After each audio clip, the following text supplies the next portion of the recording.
Good afternoon, everyone. Ashadi, are we waiting some more time?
Hello, good afternoon, everyone. So before starting off with the session, there's a question in the chat. I think Ahmad is asking, yeah, Ahmed, yes, of course, you can. The structure of the report can be arranged according to your own freedom and the experience you are having. So I have just given you the subtopics under which the explanations can be included. But still, you can decide on your own a suitable way to write the thing. So of course, giving an introduction is totally fine. No issue at all. Then, okay.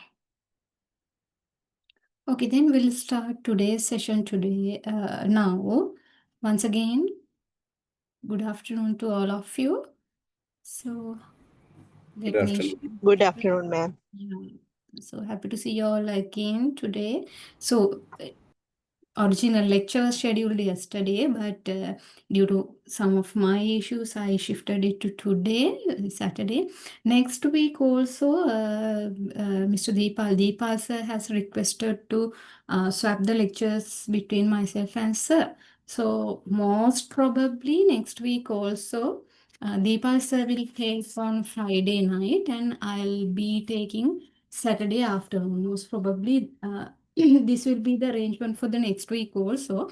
And finally at the last session, again I'll be doing the session in the usual schedule. I mean 12th Friday night. Most probably that will be the case and you will be informed of those things.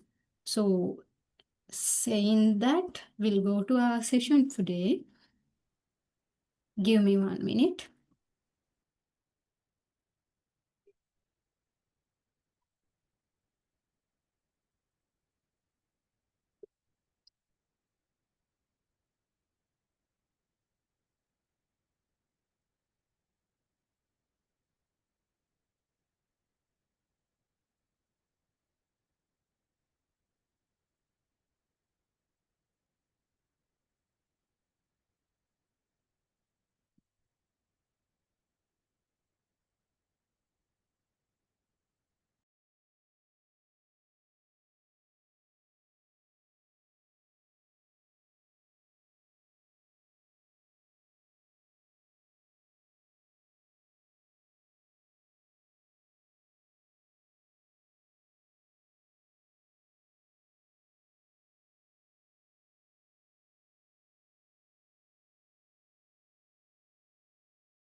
Can you see the screen? Yes, ma'am. Yeah. Yes. Yeah. Okay, right. So today, if you can remember, last week we just had a introduction session, introduction to management, its process.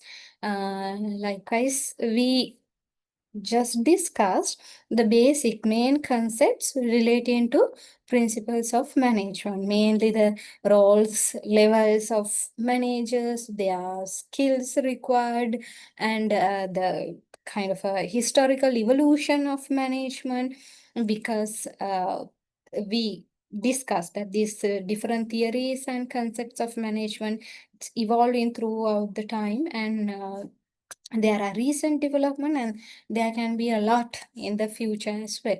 So your assignment is also based on the recent development, which is digital transformation, AI development, and so on.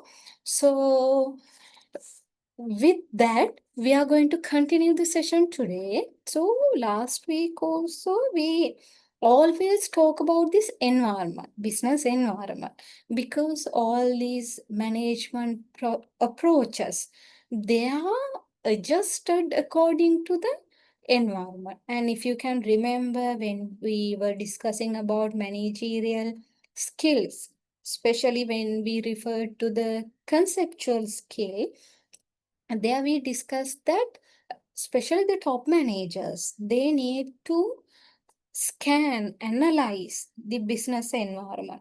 They want to forecast the future, the next trend, what will happen next.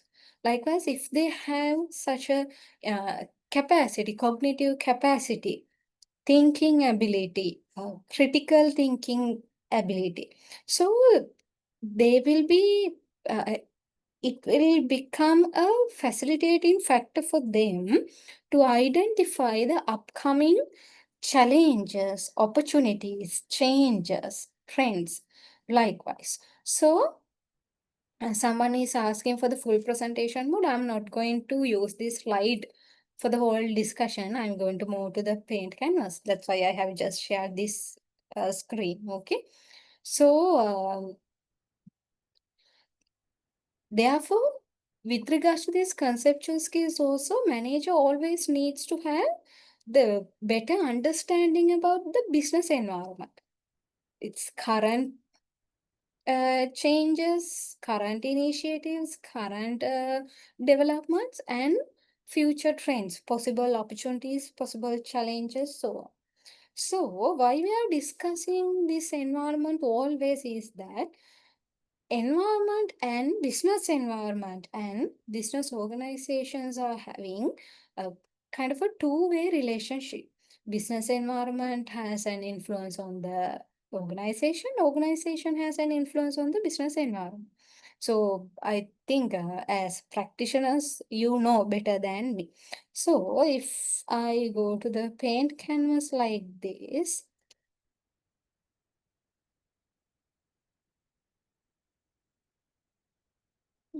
if you can remember, last week we discussed that under the recent management approaches, we discussed something like systems approach. So that systems approach, we understood the business organization as a system. What do you mean by a system?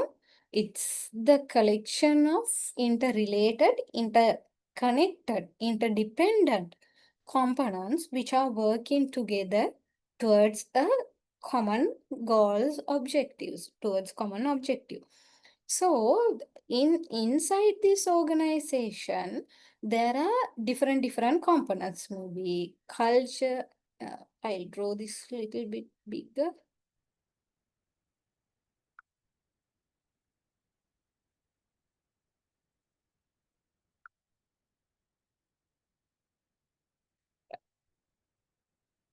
This is the organization. So inside this organization, there are many people who are working together, interrelatedly, interdependently, towards that common goal. So we have owners, managers, employees, people. And also we have internal resources, that may be land, building, tools, machinery, vehicle. Likewise, and also we have internal organizational culture. We will discuss about this culture at the latter part of today's lecture. So likewise, inside the organization, there are many components, there are many aspects. Then, under this systems approach, also we understood that we need to look at this organization with helicopter view. That means rather than considering individual factors separately, we need to identify this whole organization as one unit and we need to make decisions. So going beyond taking that explanation a little bit broader, under the systems approach also, we need to understand that our organization itself is a system, but at the same time, our organization become a subsystem of the very big environment, very big system, which is called business environment. So, the complete view of systems approach is that we need to understand the organization as a system. At the same time, we need to understand that this organization is a subsystem of the very big business environment, because our organization is one organization. Likewise, there are millions of organizations in this business environment. Locally, internationally, there are a lot. So while our organization becomes a system, it becomes a subsystem of the bigger environment as well. And the other important thing is that this business environment influences the business activities. Also, the business activities of our organizational activities influence this business environment. This two-way relationship is there. Since this two-way relationship is there, we say that organizations are open systems. Organizations are open systems. They are not closed. That means they can't just close their boundaries within the organization and work. Due to the complexity of this business environment and the turbulent and yes, complex business nature, organizations cannot be isolated. They have to work with many parties. Therefore, we call these organizations as open systems. Correct? So, in this business environment, actually, this business environment we can classify into mainly 3 layers.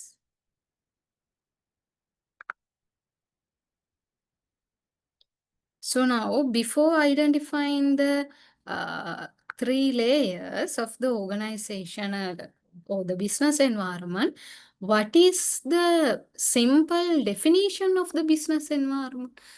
So, according to your experience, what is the simple idea behind business environment? What do you mean by business environment?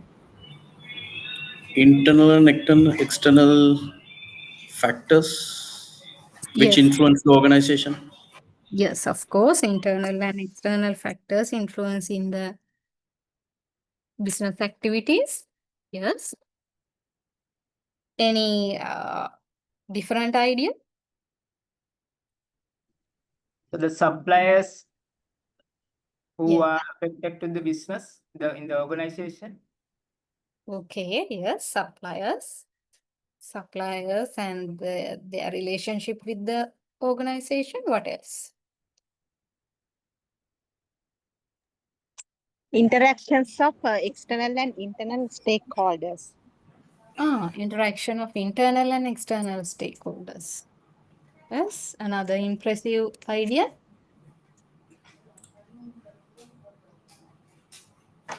Yes. Yes, of course, correct. So, if I put it into simple words, this business environment means the collection of all internal and external factors and forces. Factors, forces, relationships which influence the organization and on the other hand, which are getting influenced by the organization. Right? So, in that sense, that means business environment means all the factors which affect business activities. That is a simple idea. So, we can classify it into 3 categories. We can simply call them like this. Since this is the collection of internal and external factors, we can simply divide it as internal and external environment. Yet again, we can divide this external environment again into 2 layers. Right? The very closer layer to the organization is identified as the task environment, whereas the bigger layer, bit distant layer of the environment is identified as the general environment. So, what are the examples? So, what components are there in this? Now, internal environment, we have already discussed all the owners, managers, employees, other resources, culture, and everything. The internal factors inside the organization, they comes under the internal environment. Then, in the external environment, this task environment comprises of close factors and forces to the organization, and they have kind of a direct impact, direct influence, direct relationship with them. And the organization has somewhat controlling power over these task environmental factors. So if I tell you some examples, this task environment may comprise of your customers, right? Then suppliers, mainly these two parties, suppliers and customers. And also you have competitors or any other strategic alliances, strategic partners of your, sorry? Shareholders, will they come? Yes, Okay. shareholders, but shareholders will become under the internal environment because they Okay. are in, how can we say that? You are referring to shareholders means the people who have purchased shares in the company Yes. but without Yeah. having controlling power, right? Exactly. Yeah. Right. In that sense, of course, in that sense, the mere shareholders, they can be included in the task environment as well. Thank you very much for that insight, Shaheen. So these Government, people, sorry, government. yeah. Yeah, government can we include under the task environment or general environment? It can be a general, right? Like a regulatory affairs. Oh, Yes, when we say government, so if there is any specific regulatory body which works with your company directly, that means for the operations of your company, the involvement of this regulatory body is required, right? If that is the case, we can include them under task environment because you are having direct involvement, direct relationship, and the two-way relationship is bit strong, bit tied together. it's like a consumer protection. Yes, right? And also, say for an example, right? Okay, Ministry of the Agriculture, Ministry of Drugs, Excise Department, if something you are like that. directly working with them, right? If you are If our organization related to or those such things and those ministries or those entities are directly influenced with our organization, so we should then call them as an external task external under task. task. We can, Yeah. Okay. yes. For an example, let's say this company, now the trending topic is this 2000, not many, with this 75th anniversary. So these notes are printed in Sri Lanka by the company called Dilaru. So this Dilaru is closely working with the central bank because Dilaru is just printing the notes, but it becomes what do you call it? Becomes it it gets a monetary value after it is authorized and issued through the central bank. So Dilaru is printing the notes according to the orders and requirements of the central bank. So in that sense, Dilaru becomes central bank becomes a task environmental factor for Dilaru. Did you get my point? Yes, I can Right? say. Okay, in that sense, actually, central bank becomes their customer too, right? And or else we can say that central bank it becomes task environmental factor Internal, and it is government not, becomes the customer. Delivery is not a internal environment for central bank because as they are, Delivery is a closer stakeholder to central bank. Sorry, I didn't get your point. No, madam, that Delivery is closest stakeholder to central bank since they are Hmm. printing notes on behalf of central bank. Hmm. Then is Delivery not in internal environment? No, not at all. Internal environment means the things which exist inside the boundaries of the company. So inside the central bank, Deliru is not there. Inside the Deliru, central bank is not there. So Deliru's own owners, managers, machines, all the resources, its company, it becomes its internal environment. All the other things which are beyond their gate, beyond their boundary, right? They becomes the external environment. So this external environment we can classify as task and general environment based on the nature based on the nature of the relationship that they are having. It's not internal environment, right? Customers, strategic partners, very close, very directly connected, regulatory bodies, competitors, all those become external. But since they are a bit closer, they become task environment. So simply, it's like this. So take this organization as your home. If this internal, Madam, yeah. yeah, I just want to add something that you said that Belarus is no, like central bank is customer of Belarus.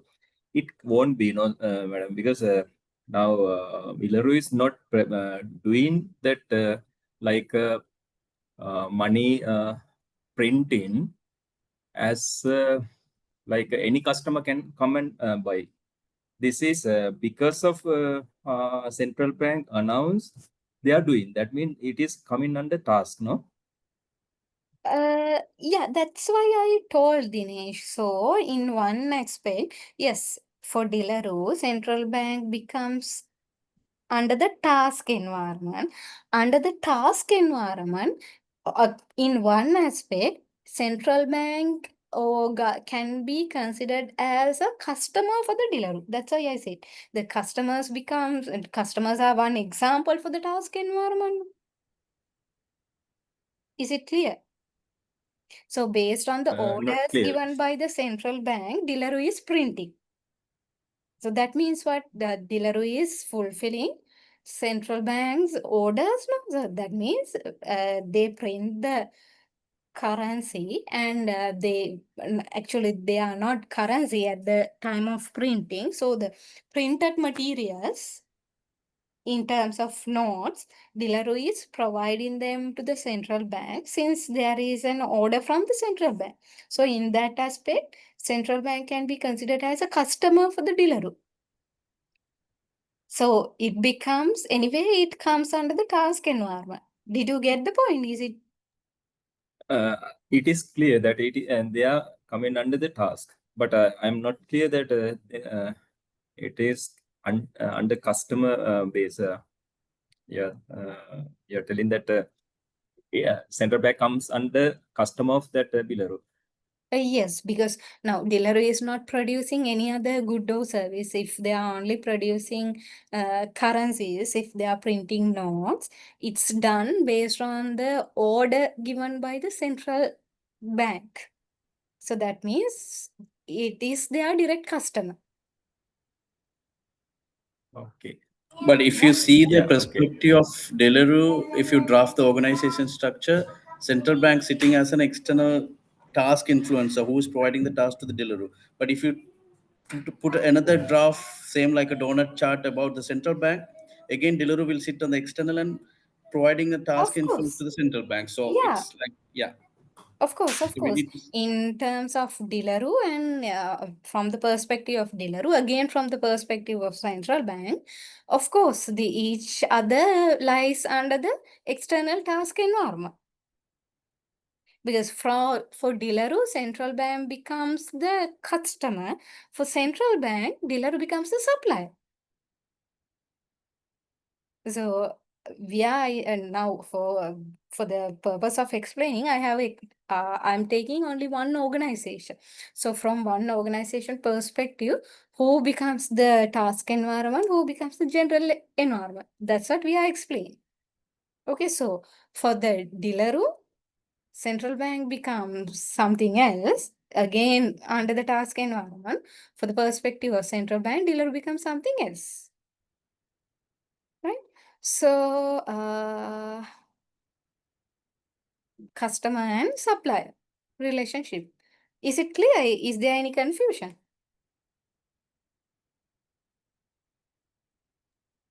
Not clear, madam. Sorry? Clear, madam. It's clear. Right. Okay. So then from the task environment, we move to the general environment.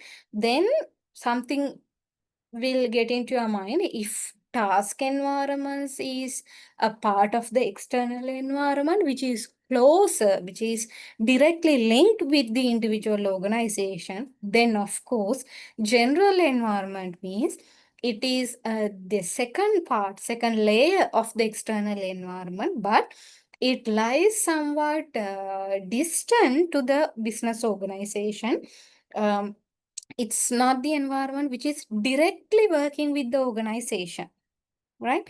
No direct relationship, and the organization's power to control the aspects or the components in the general environment is low.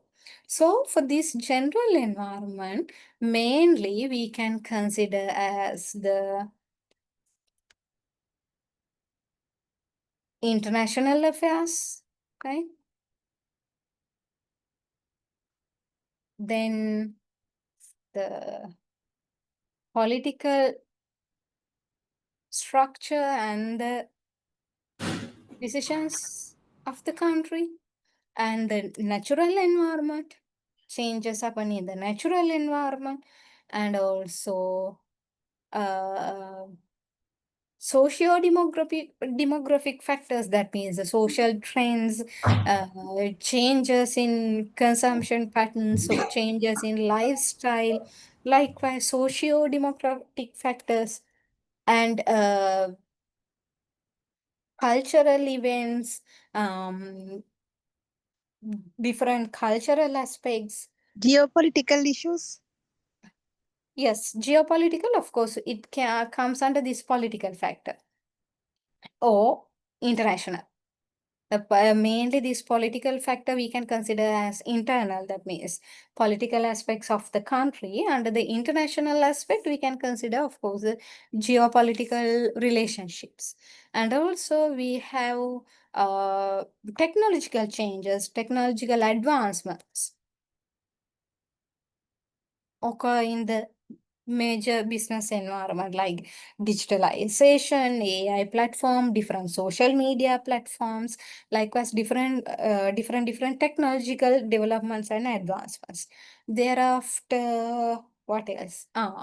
Major economic factors, Transportation. economic decisions, policies, likewise. Then what else? Transportation, which Sorry? where transportation. Transportation. Can't we get it under one of these aspects? Economic or environmental, like Hmm, all like policy changes, something like I had recently gone through a situation like all hmm, my heavy drivers should have a heavy vehicle driving license. The government put a rules on them, for an example. So mhm. I just wanted to switch all my drivers license to heavy vehicle license. So Right. but it's like a policy changes but impact on my business environment also, right? In that Ah, case, if that is the case, we can get it under this regulation, broad aspect, legal which and is regulation, legal. legal So, and regulations. yes, so all these transportation may be packaging related, what else? Any Sustainability. sustainability, consumer protection, any kind of Mm, policies, regulations, we can take under legal aspect, legal mm, component, right? So likewise, the factors which operate around you, surrounding you, but still having an impact for your business operations and activities, but not very directly with your day-to-day operations, and the power that you're having on controlling them is low. Such factors comes under the general environment of general layer, or rather the general external environment. Right? So these three layers, these three categories, together we identify it as the business environment: internal, external task, and external general environment. So why we discuss, why we need to, it has become very important to identify these environmental factors and analyze them, because At the start, also at the beginning, also, I told you that business environment is an open system. There's a two-way relationship between the organization and the business environment. So both are influencing each other. So any change in any factor in the business environment, it has an influence on what we are doing on our business operations. On the other hand, think about the business activities. Now, through your operations, you are producing a good or service. Through that good or service, either you may be catering to uh, a social need, right? Or you may be creating a new requirement, new need in the society, which has not been there throughout the history. So think about the social media platforms. Before their existence, we actually need not something like that, right? After we had phone, we had messages, we had calls and letters, everything. We didn't felt the requirement of a social media like this to share photos, share our status with others, something like that, to show our lifestyle to the other people, right? We had that requirement, but for that we didn't require something called social media. But after that, once this social media developed and launched to the world, then it became a need, kind of a social need. Right? That means what? The company who introduced the very first social media platform or the app, they newly created a need, a requirement in the society. So think about the influence now it's having on the society. And through these business operations, job opportunities are created. It directly influences the normal social environment, right? People are getting jobs, their families are secured. Then education system is full through that, because when father and mother earns, they spend on the kids' education. So it influence on the education system. So likewise, right? So internal organizational activities are influencing and shaping the bigger environment. On the other hand, bigger environmental aspects shape and reshape the business organizational activities as well. When a new law is passed, of course, the practices you had so far may change. You will have to adapt to a new policy. When the economic condition is changing, of course, obviously, it influence. When exchange rates are changing, when interest rates are changing, right? This, we have to change our business strategies. When technology is changing, when technology is advancing, we have to find ways to adapt it. We have to think how our competitors are adapting technology. In that case, how are we going to compete with them according to the social trends? We have to adjust to the social requirements, lifestyles, trends, consumption patterns of people. When the ecological environment or the natural environment is gifting us different things, maybe tsunami, maybe flood, maybe droughts, whatever it is, we'll have to make strategic decisions. We have to uh, find ways to go through them, right? Then political factors, when the governments are changing, when government policies are changing, when intergovernmental agreements are there, it will impact the way we work, right? And also under the international factor, all the other international affairs, the laws passed under in the international context. Say for an example, if United Nation, if UN is introducing a new policy or a new initiative, UN member countries, they have to adapt to it. The recent this US tariff. Yes, that's what I wanted to tell next. The Okay. Donald Trump, the now American political regime was changed, right? Biden to Trump again. And Trump was having a close relationship with Elon Musk, and they are, I mean, at the beginning. So their relationship totally changed the political and business context landscape, not only in America, in the whole world. And thereafter, Trump imposed tariff on other countries. Now think what has happened to the other countries, China, India, even Sri Lanka. So the things happening around the world, and think about this war condition. Right? When there is an ongoing war, with especially Middle East countries and so on, we are getting a shock. We are getting shock waves because we get the red light that okay, now the fuel supply may be interrupted. If so, fuel prices may go up. Then our transportation cost goes up. Then prices of the products go up. Our cost of living, it goes up. So everything happens in the international context, having an influence. Now think about any sustainability related initiative, any convention occurred between governments to protect the natural environment. So if we become a member for such conventions or treaties, yes, then we have to change the way that we do our business. Likewise, this business environment is a very complex thing. There are thousands of tangled relationships. With all these relationships and influences, we have to balance internal organizational activities with the external environmental changes.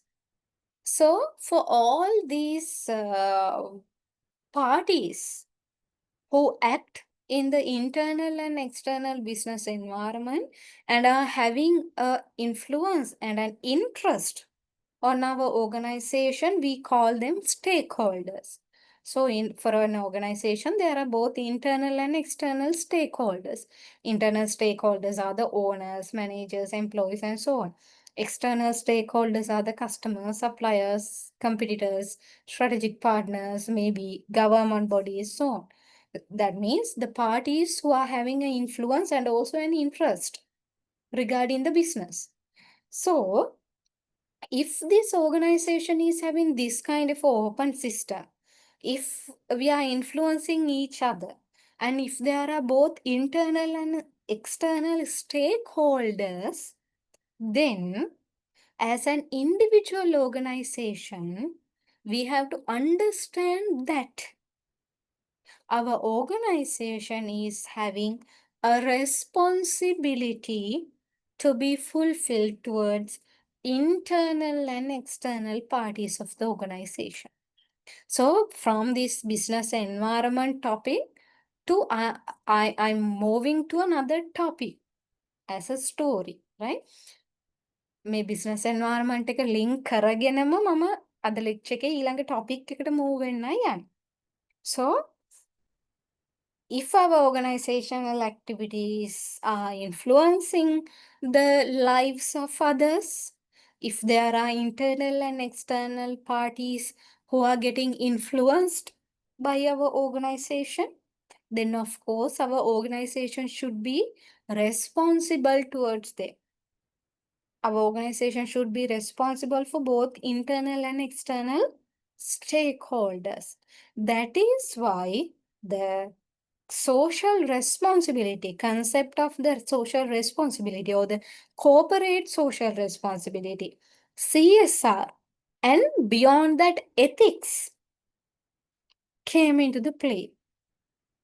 When the business organizations are gradually working, when the world identified that with the expansion of business organizations, different parties in the society are getting affected in adverse manner, in negative manner, the requirement of the social responsibility of organizations were discussed. That is why different Davos summit, different treaties regarding natural environmental protection, rules, regulations regarding human rights, consumer protection. Likewise, gradually they were developed and implemented. Why? Operations of the businesses are expanding gradually. With that, there are many influences for the people, animal, natural environment, so on. From this topic, now I move to the second topic, which is the social responsibility, sustainability, and ethics of an organization. Okay, so since I want to move to that aspect, if you want, you can take a screenshot of this chart.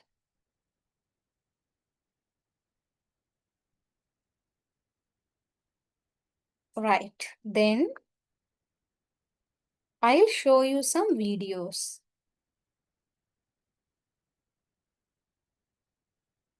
For the next part of the lecture, let me show you two videos.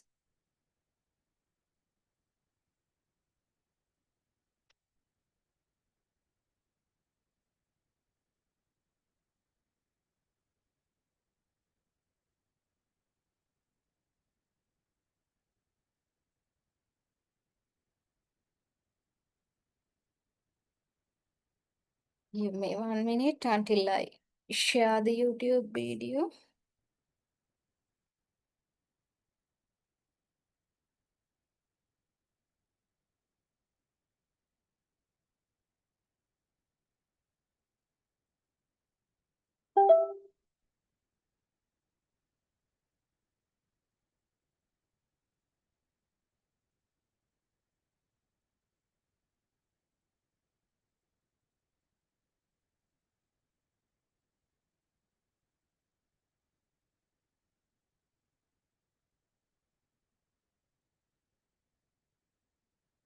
I started the day normally like other day. Okay, now watch this.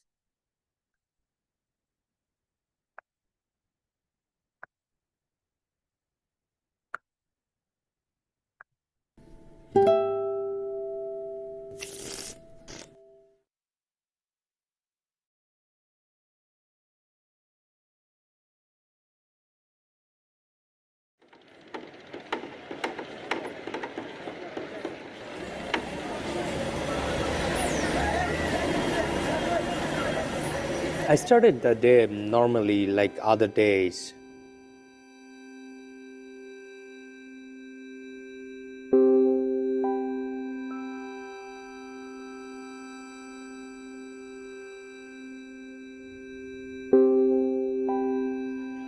Immediately I take my camera and get there.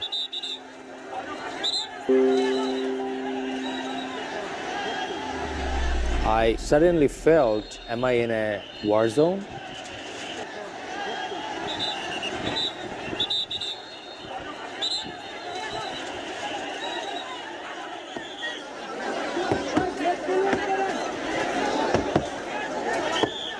I was hearing the scream from the rubble, someone saying, chop off my leg and pull me out.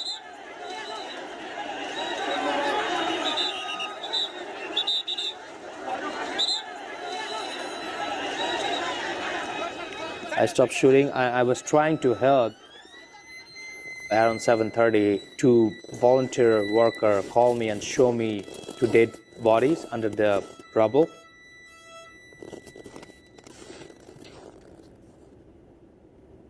I saw the bodies kind of huddle each other, holding each other to survive.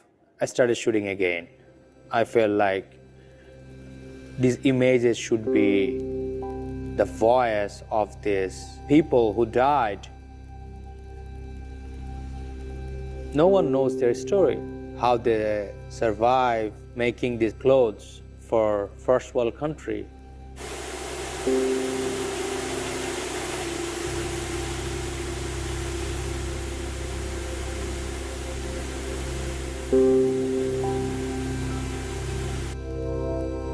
There's no question the contribution of garment industry in Bangladesh in the economy.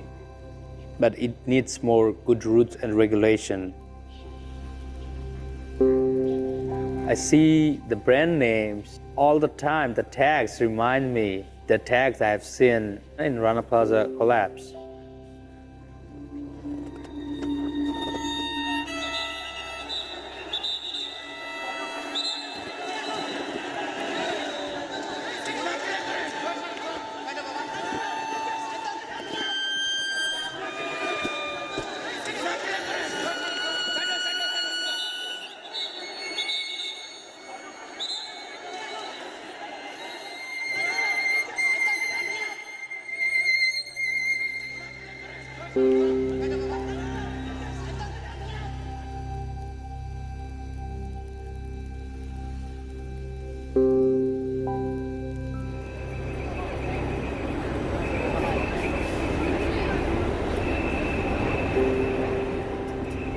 People don't want to pay more.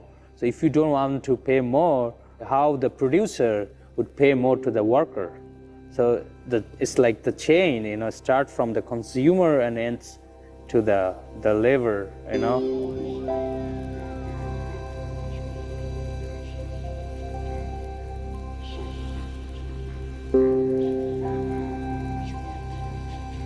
Still, a lot of people are missing. They didn't find their bodies. Somebody lost 2 daughters, 2 sons, husband, wife, both. Who will take their responsibility?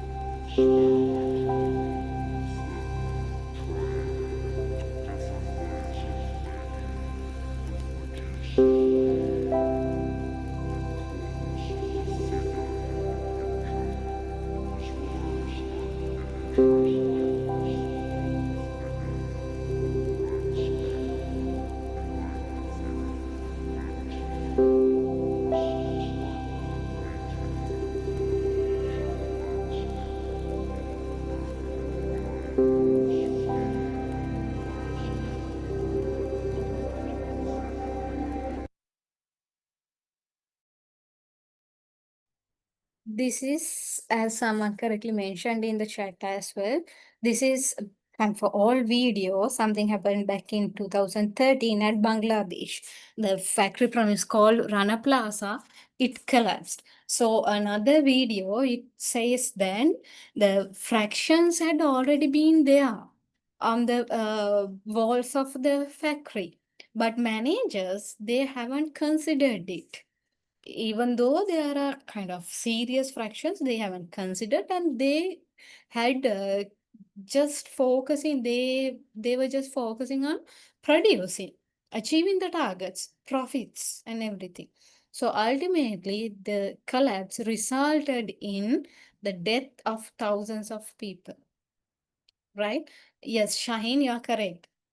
Construction, negligence, yes, everything. So there is another video which explains all those things, and you can see the garments produced inside Rana Plaza are for the famous brands for the first world countries. Now think about the lifestyle of the people who are living in this global north and global south. I mean, in the first world countries and these developing and not developed countries, right? And think about the ladies who are working at this Rana Plaza in Bangladesh, and think about the ladies who are wearing these garments or these fashionable items at maybe UK, US, or any developed country. Think about their appearance, think about their lifestyle, think about their experience. So there's a clear demarcation, right? So while having that kind of a clear demarcation, even the company management, they haven't fulfilled their responsibility towards their internal stakeholders, even at least for their internal stakeholders, at least for their internal employees, they haven't been responsible, right? So at the same time, I'll show you this story.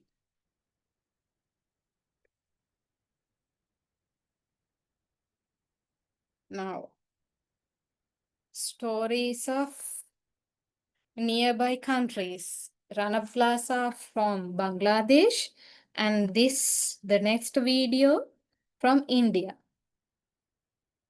Look at this.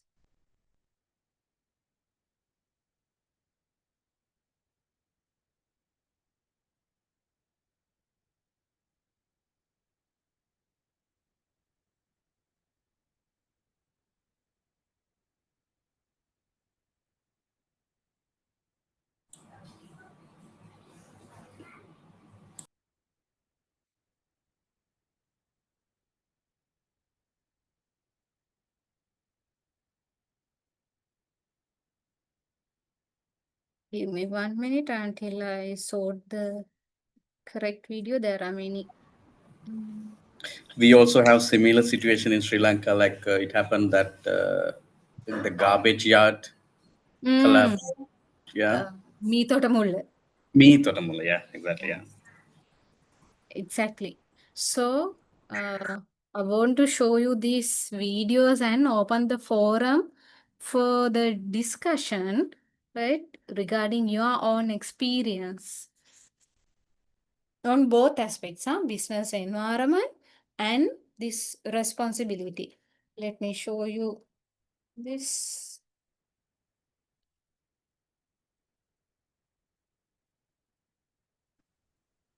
Madam, we have a good example of estate people also. Sorry? We have a good example in our estate people in the hill countries. They are Yeah. producing, they are working for the tea for expecting, but their lifestyling and their lives are very same like this. Yes. So even More the than this, yeah. garment factories, state workers. So the Sri Lanka is highly recognized in the world for Ceylon tea. Ceylon tea works as a brand ambassador for the Sri Lanka, for the country itself. But again, think about the lifestyle and the conditions of state workers. That's very true. One of my senior lecturers, she has done a research on this aspect as well. So in that study, actually, she very critically explains how these state workers have been taken from India, and they had been called in coolies, and how they were treated, the unfair situations that they went through, everything. Yes, you are correct, Haza. Are you working in that sector?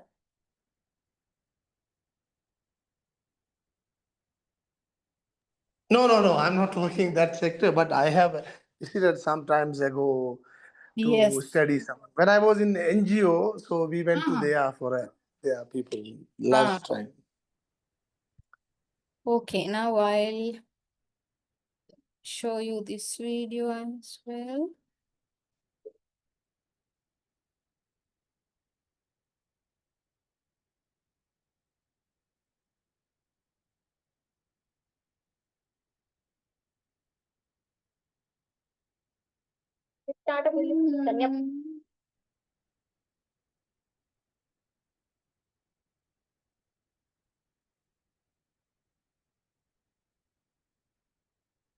No, this is not what I want.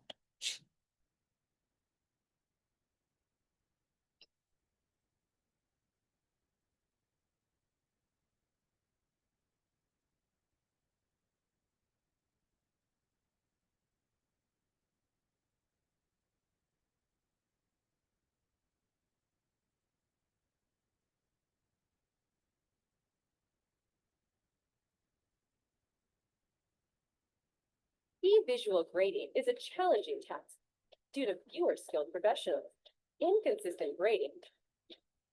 We know that when we succeed, the future of our communities and our planet must be accounted for along with us. Because with that as our compass, we are able to see opportunity in places where others do not.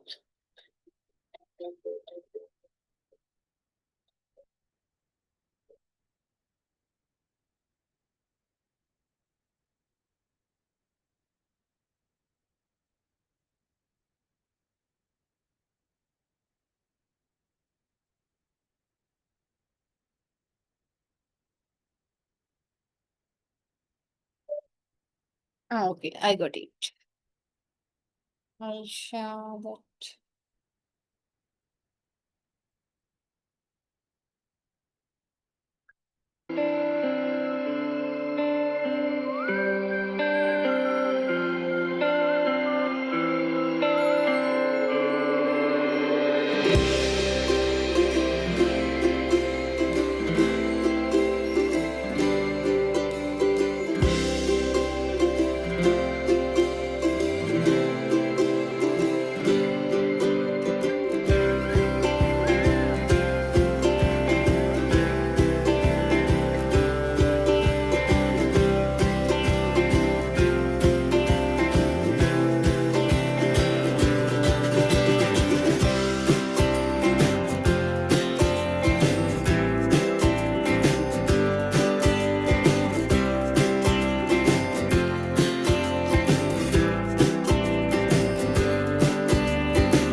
पहले मेरा बच्चा रोज बीमार होता था, doctor घर लेके जाते थे तो तभी नहीं अच्छा होता था। यहाँ एमसीसी में आके मेरा बच्चा ठीक हो गया सर।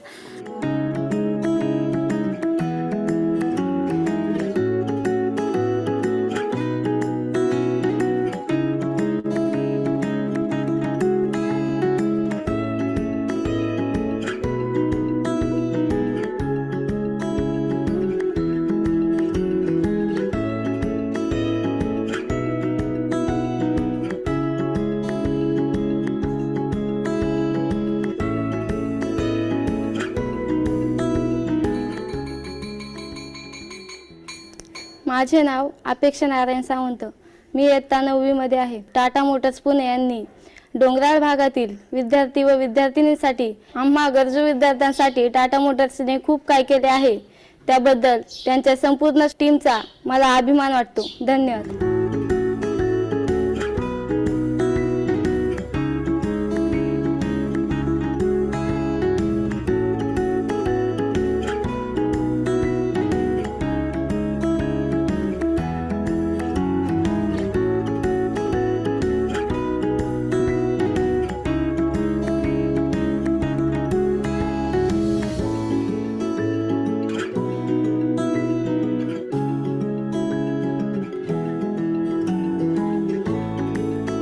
টাটা মোটর আমাদেরকে অনেকে হেল্প করেছে। আমাদের সমিতিটা খুলে যে কে রাস্তা দেখে আমাদের কেউই বুদ্ধি দিবার লোক ছিল না। যে টাটা মোটর থেকে 4টা সেলাই মেশিন মিলেছে, সেলাই করছি, সেলাই করে আমরা বিজনেস করছি।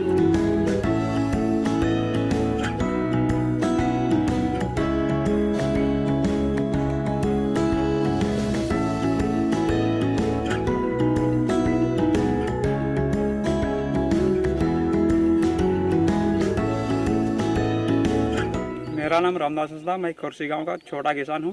पहले मैं थोड़ा सा खेती करता था और वर्षा के सीजन में धान का खेती होता था, सब्जी का उतना खेती नहीं होता था। टाटा मोटर्स द्वारा लिफ्ट इरिगेशन बैठा दिया है। इसमें सब्जी का खेती भी होता है और धान का खेती भी होता है। कुछ आमदनी भी बढ़ गया है। अभी सब्जी से ज़्यादा कमाई हो रहा है।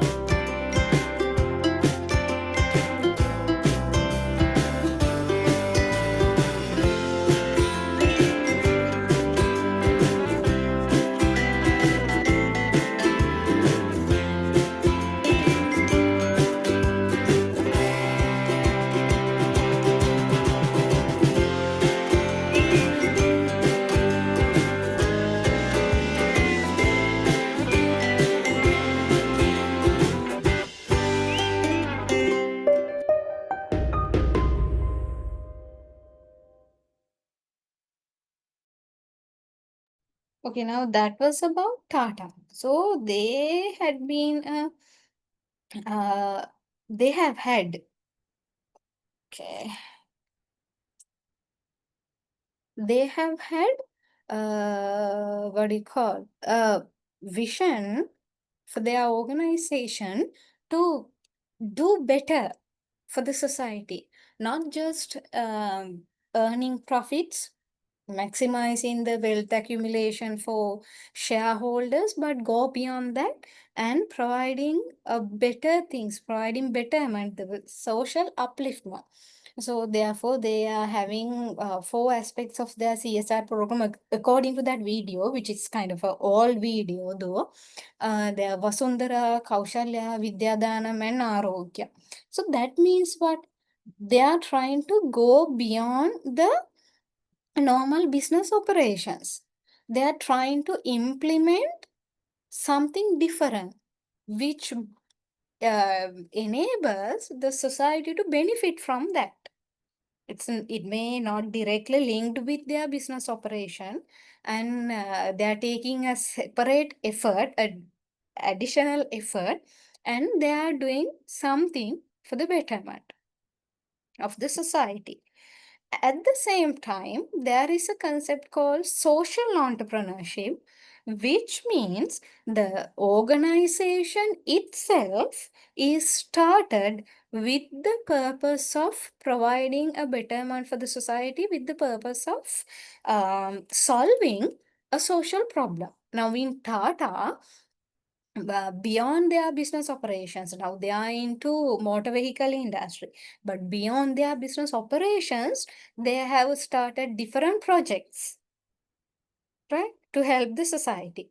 Whereas some organizations are there, its initiative, the core or the concept of the business itself is to support the society for a separate community, for a underprivileged group in the society, or for the betterment of the natural environment. Likewise. So I'll show you another example, which I came across at my MBA thesis as well. Right?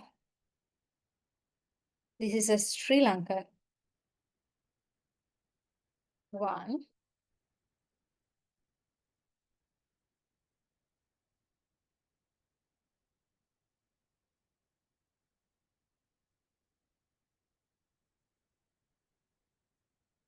Right. I'm not going to show you the full video anyway. The client review was brutal. We're gonna be underwater for weeks. I'm already.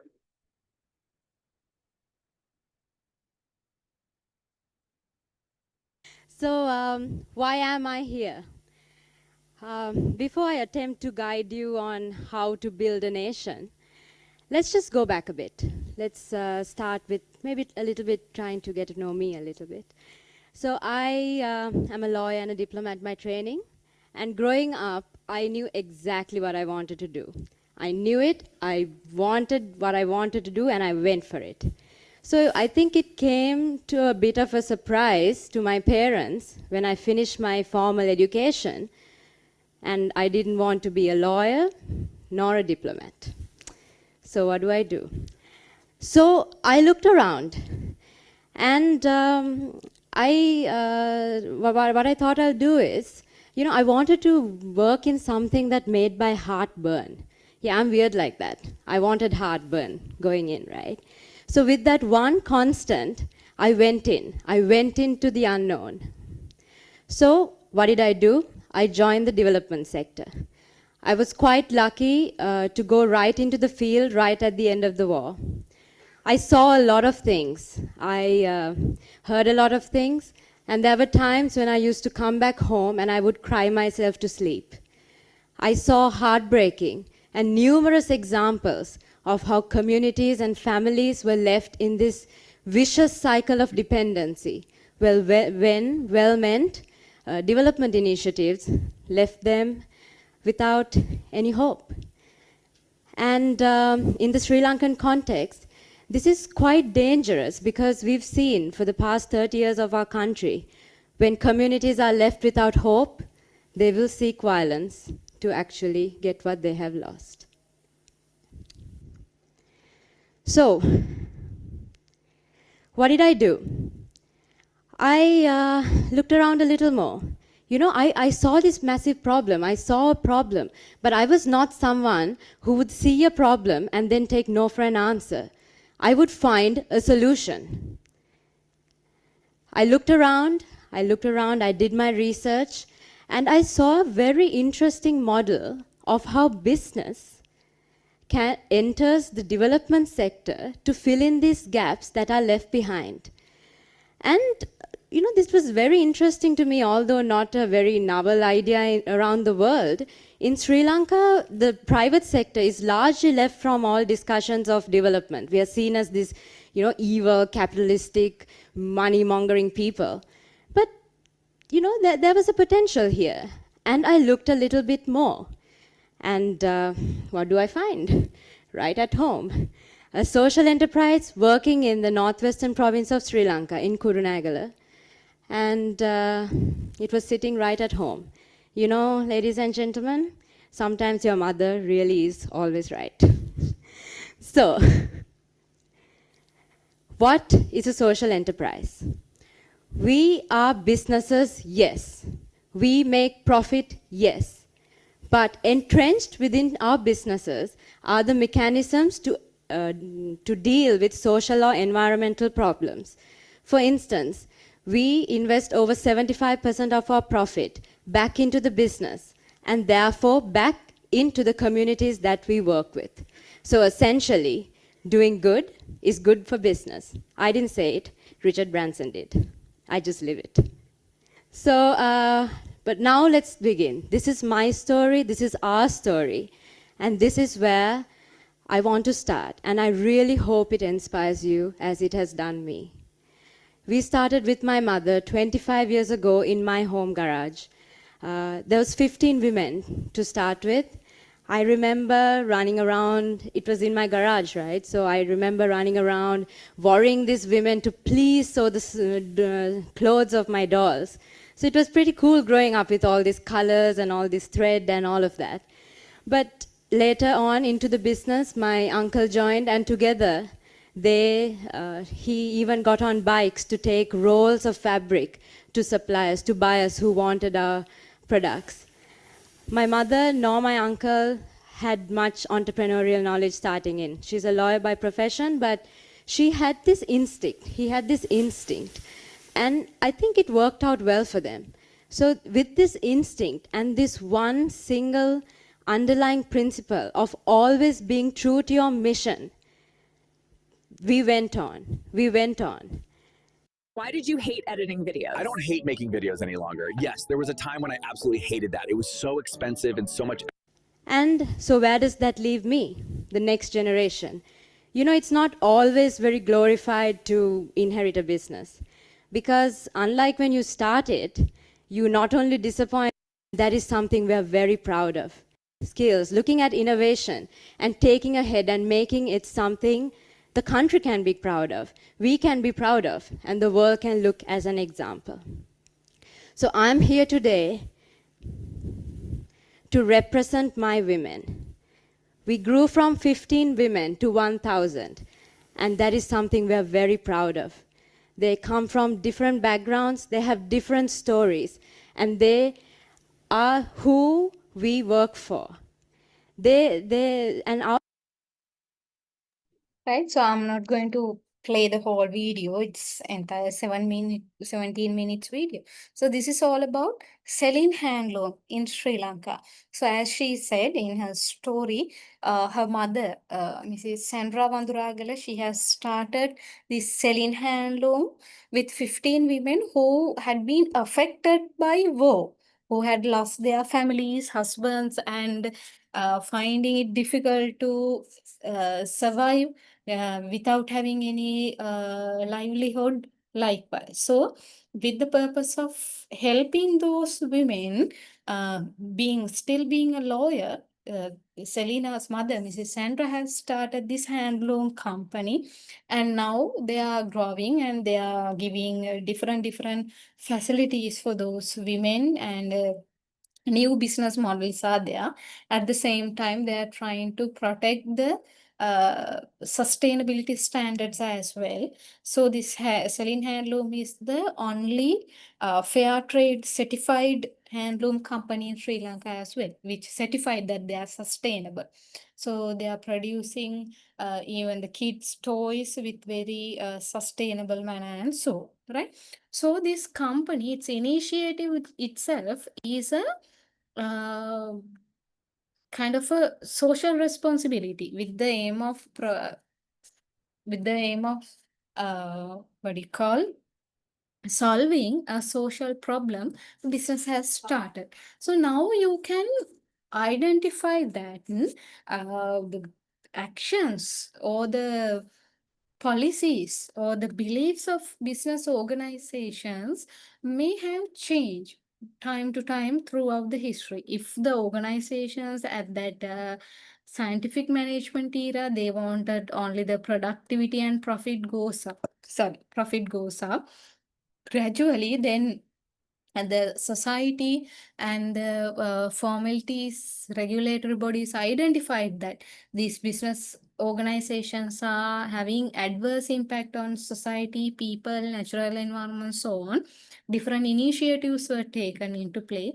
Then business organizations started acting responsibly towards the society by giving fair wages for employees, by earning a decent profit for the owners, and protecting natural environment. So thereafter, they embedded CSR activities, so corporate social responsibility activities to their business agendas as different projects. And when it comes to social entrepreneurship, the business idea itself is to make something better, solve a problem in the society. But here and there, you may see some different stories still in Sri Lanka, as your friend correctly mentioned, still in our government sector, still in our state sector.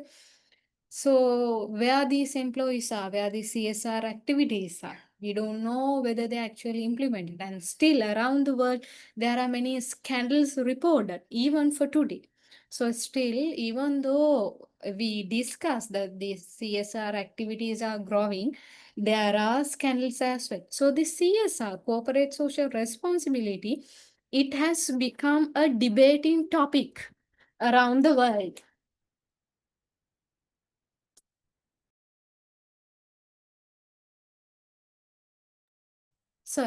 So on the other hand, right, now again I'll go to the paint canvas, and I wanna show you something like this.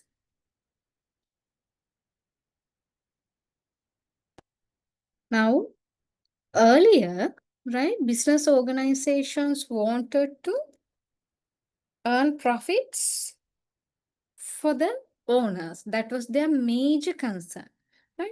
Then they wanted to be legally bound. Now they when the rules, regulations, new policies, legal systems were implementing, and when they have been gradually developing, yes, of course, rather than just earning profits for the owners, organizations wanted to become legally responsible. Right? Thereafter, then business organizations and owners understood, managers and everybody, they understood that no, beyond this legal responsibility, we have an ethical responsibility towards the society as well. This is where all the CSR, the sustainability, all those aspects came in. Right? So remember, the CSR and ethics are not just adhering to the law or rules regulation, it's something beyond. So the CSR, corporate social responsibility, means you are being a responsible person, responsible organization in the society so that it doesn't harm anyone in the society.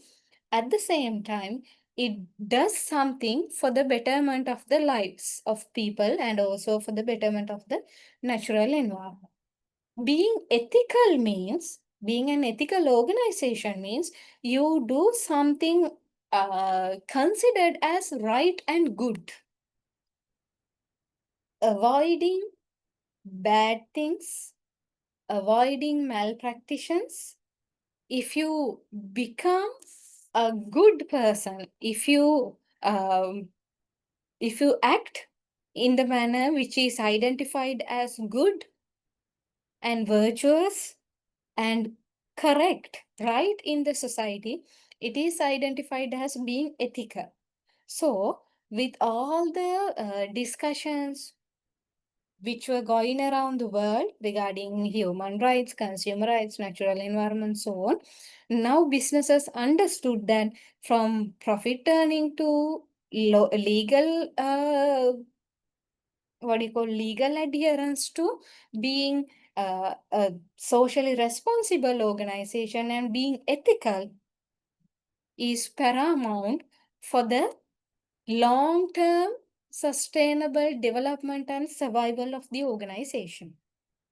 So, as the advantages of CSR and being ethical, you can discuss a lots of advantages. Of course, if you are a sustainable and responsible and ethical organization in the society, your name, your goodwill goes up, your sales, your profits, your market share goes up.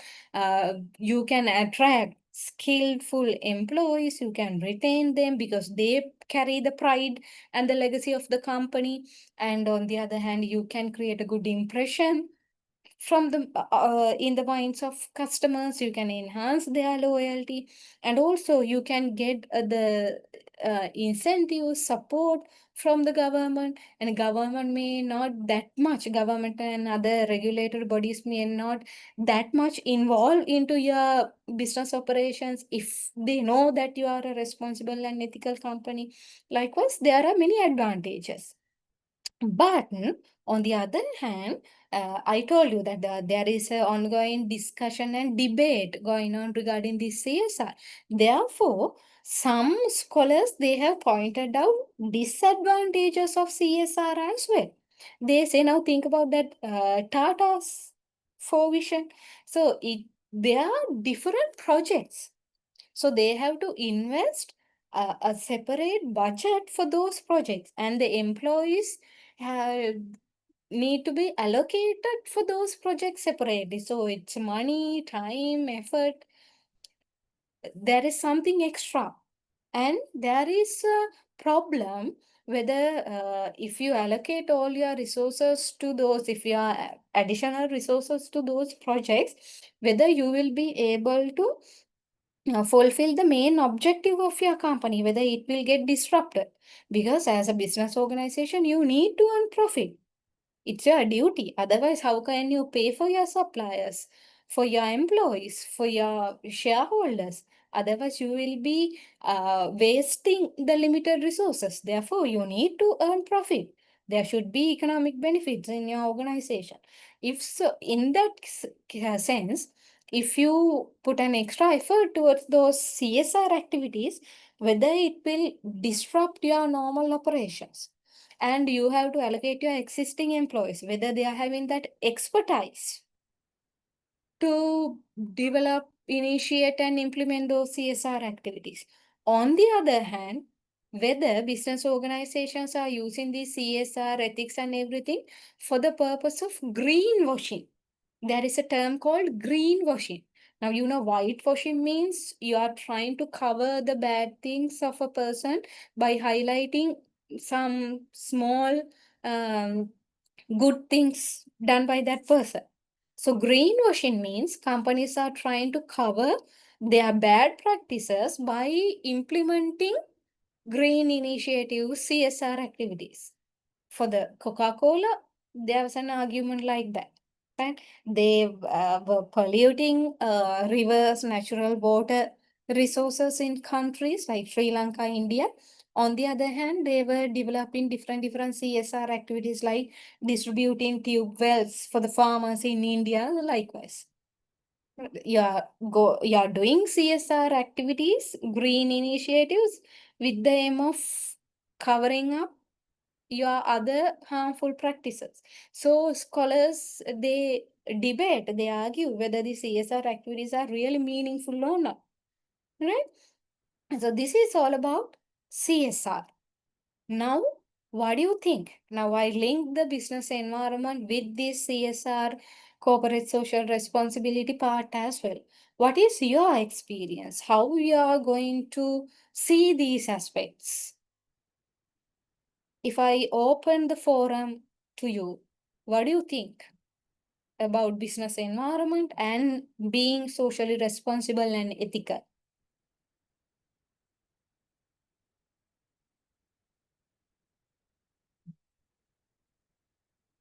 So you are expecting something like initiatives, practical initiatives done by Yeah, the that companies you which we are are, working at present.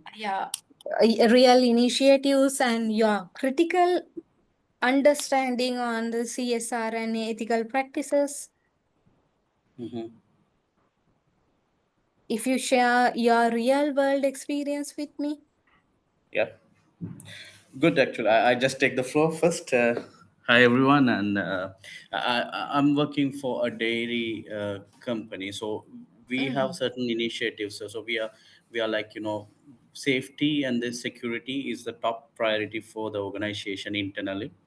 So that more, so we implement something called cornerstone program, so where that all relevant safety measures and the safety such trainings, policies, protocols, and the auditings, all sort of things to be done, like it related to the organization infrastructure facility, as we see that Bangladesh collapse, such kind of every bits and pieces, the floor cracks or the carpet or the fire extinguishers or the like, even for a single cable or the IT server room, any slippery environment, so all elements being tracked and monitored, and we have a highly strong reporting portal, which used to update by relevant safety and security auditors across the company.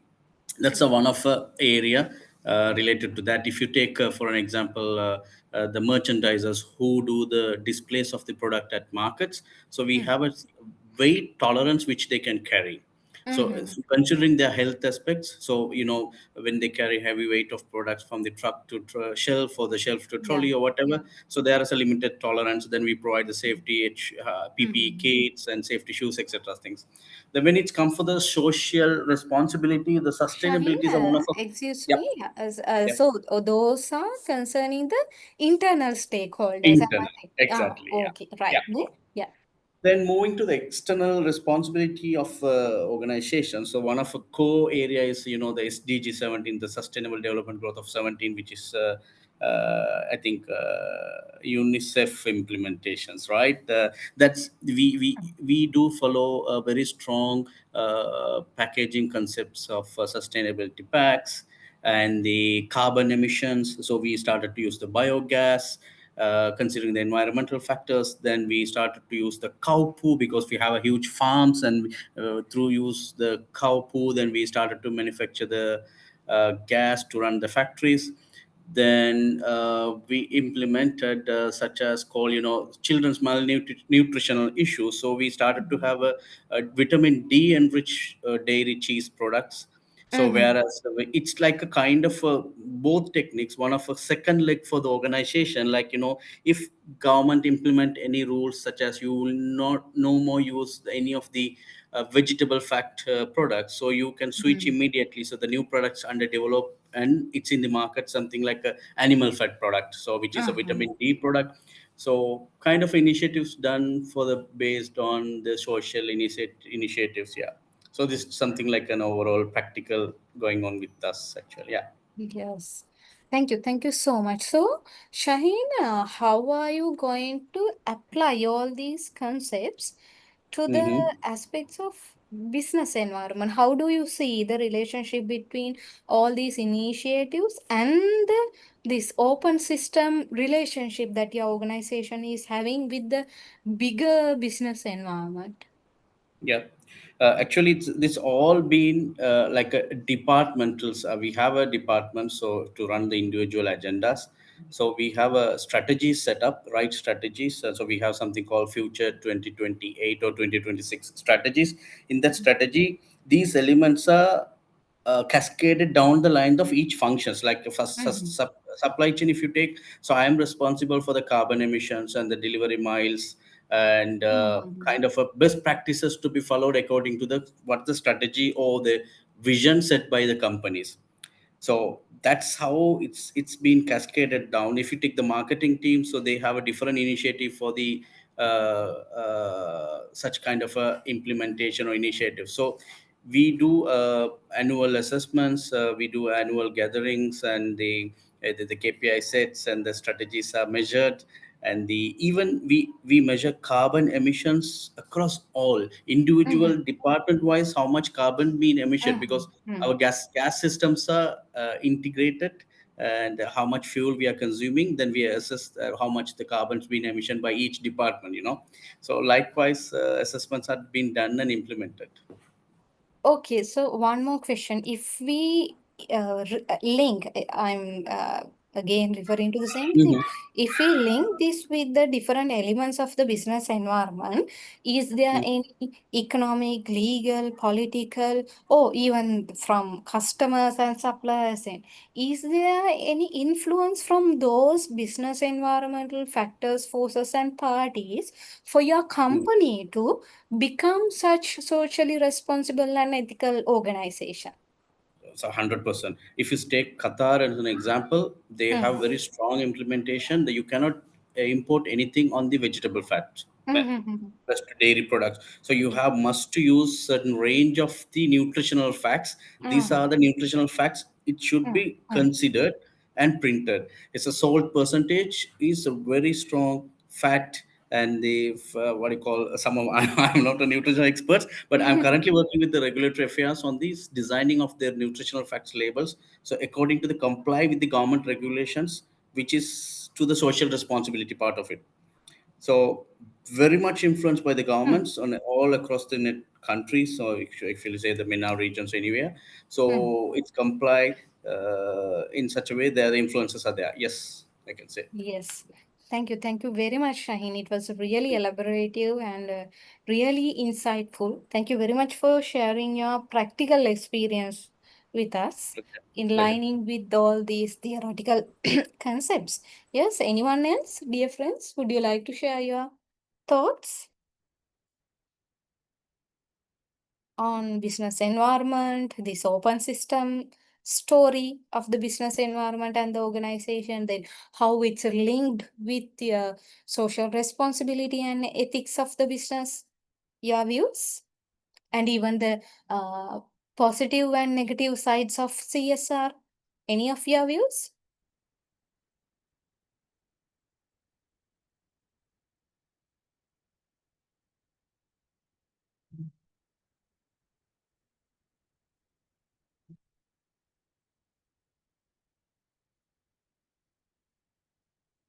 Yes, we have learning partners from different sectors, different industries.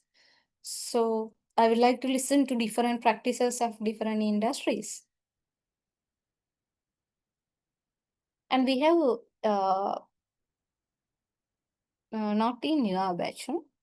Are there any Air Force officers? Is this your class? Currently, I'm doing lectures for the MSc group and also for the MBA in HRM program. So, are there any Air Force officers? I can't remember whether they are in the MSc class or the MBA HRM class. Maybe not. Okay. Anyone else who would like to share your experience?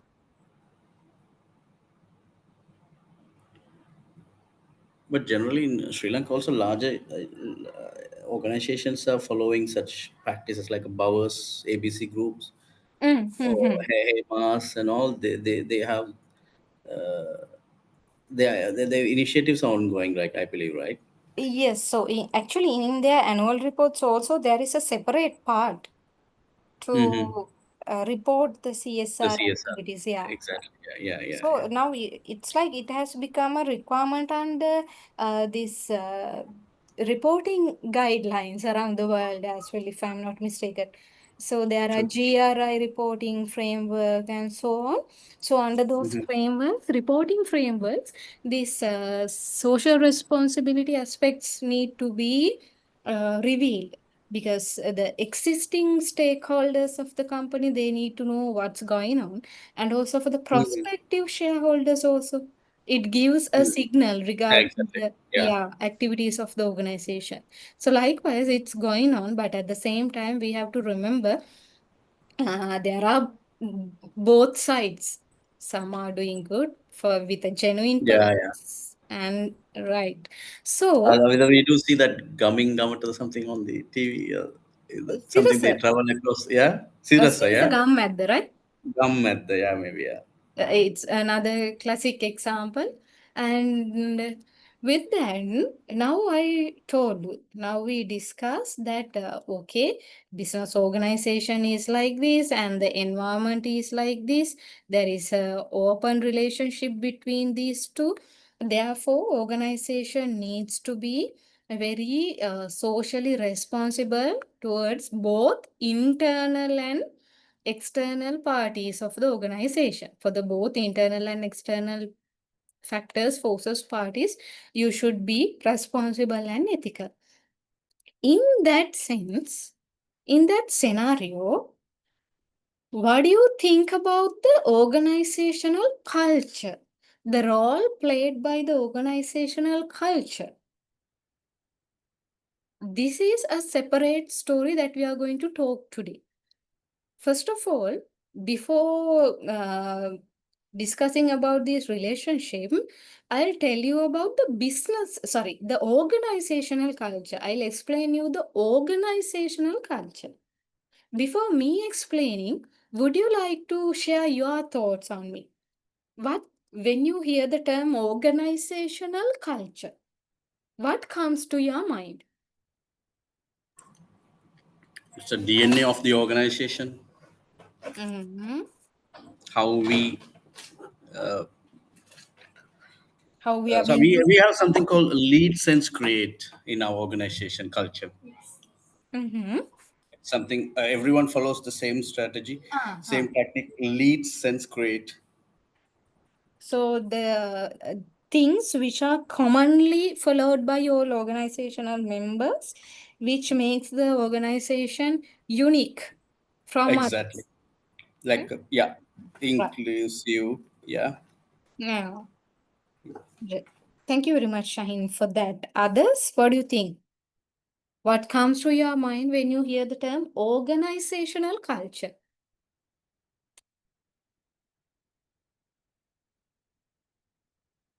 Always we hear the term culture, Sanskruti.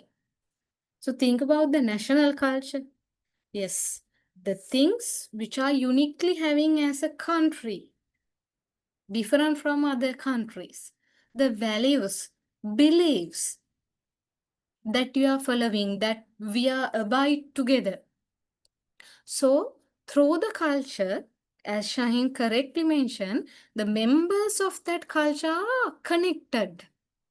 So it says that organizational culture acts as a glue inside the company. It sticks the organizational members together. They become representatives of the organization by adjusting to that company culture. Then what do you mean by organizational culture? It is the common values, beliefs, or the practices that all organizational members, all the members of the organization is following and buy together. There are formal definitions for the organizational culture. So it's a collective programming of the mind. So culture is something programmed in our mind. Mainly, it is taken through the owners of the organization.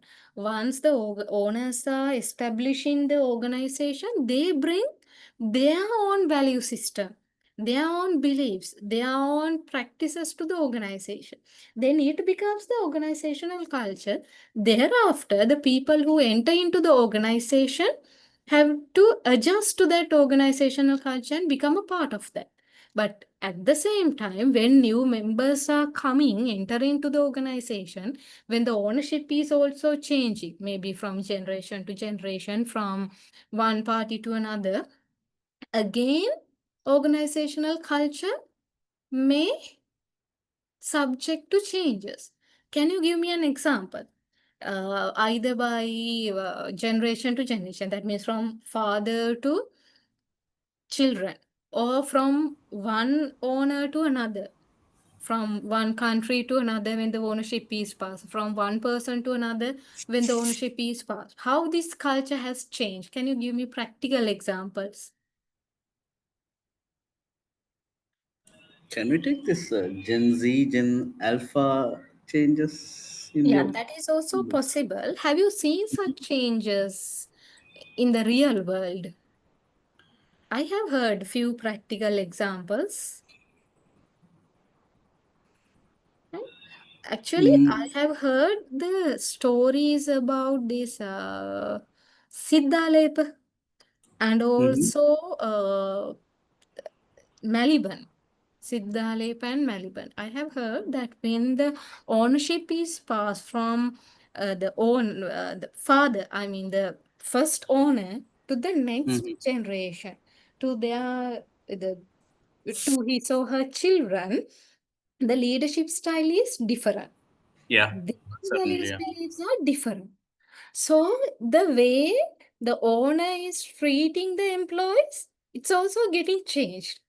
So the way Siddhalepa Mudalali treated his employees is not the same way that his children are treating the employees. So the old employees who were there under the Siddhalepa Mudalali, Mr. Victor Hettigoda, and again after him under his children's authority or the leadership, they experienced that difference. So from generation to generation, and think about this. How about Google's Sundar Pichai become CEO, Ah, then a lot of implementation AI. yeah, ownership changes. Now think about the Apple. Yeah. From Steve Jobs to the Tim Cook, the leadership changed, and then Elon Musk acquired Twitter, right? Then Yeah. it became then how the employees were treated and laid off, especially the Indian people. When the ownership changes, the culture is changing. That means how you treat employees, what you believe as good and bad, your principles, whether you are going to treat employees equally or whether you are going to treat them differently. Likewise, the owner pump his or her values beliefs to the company, then it becomes the common culture in the organization. That means it becomes the common values, beliefs, behavior, customs, tradition, attitude, everything inside the organization. Then this organizational culture becomes a symbol or a representative aspect of organization, which makes one organization different from the other. Think about Sri Lankan banking sector. What is the culture in People's Bank? What is the culture in HSBC? Even the dress code, the way they talk, the way they treat customers, physical environment, everything becomes part and parcel of the culture. Right? So now take this education sector. Now the culture of conventional government universities are different from the culture of the open university. That is totally different in private campuses. Right? So this culture has many components. Your visible aspects and also the invisible aspects of the organization. Visible aspects are the physical environment, dress code, logo, those things. Invisible part of the culture is the stronger part. That means the values, principles, beliefs of the organization. Those invisible part is the foundation of the company, and they are reflected through the visible components of the organization, right?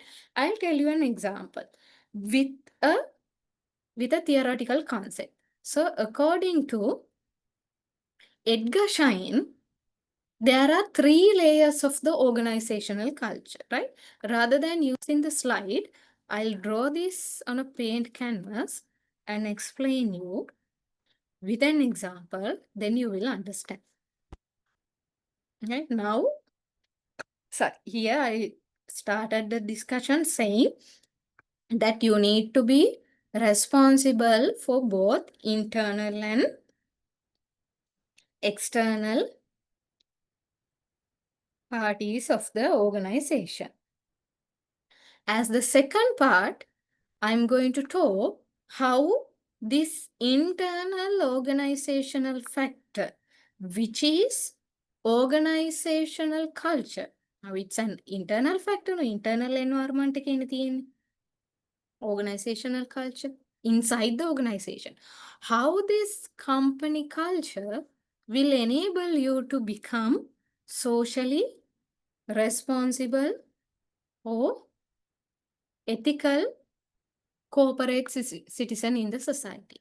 For that, we'll draw this picture. I'll draw this picture, which is the 3 layers of the organizational culture. I'll just draw a triangle to explain that.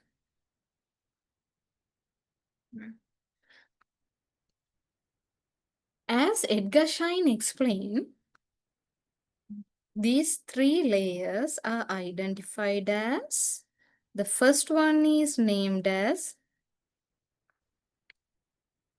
artifacts. Artifacts. Then the second layer is identified as, named as espoused values. Espoused values. Then the third layer is identified as underlying assumptions. Assumptions. What are they? I told you, in a company culture, there is a visible part and also there is an invisible part. Therefore, this company culture and its 3 layers all together, it is kind of equalized to an iceberg. To an iceberg, where small tip is visible to the external parties and the major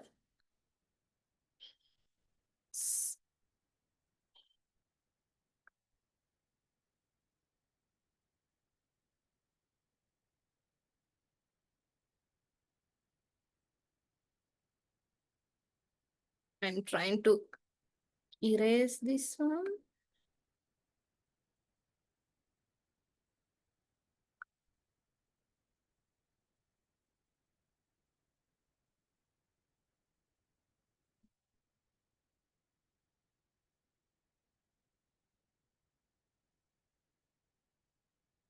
I'll write it here. Espoused values. So, a small part is visible to the outsiders. That is the case of a iceberg as well.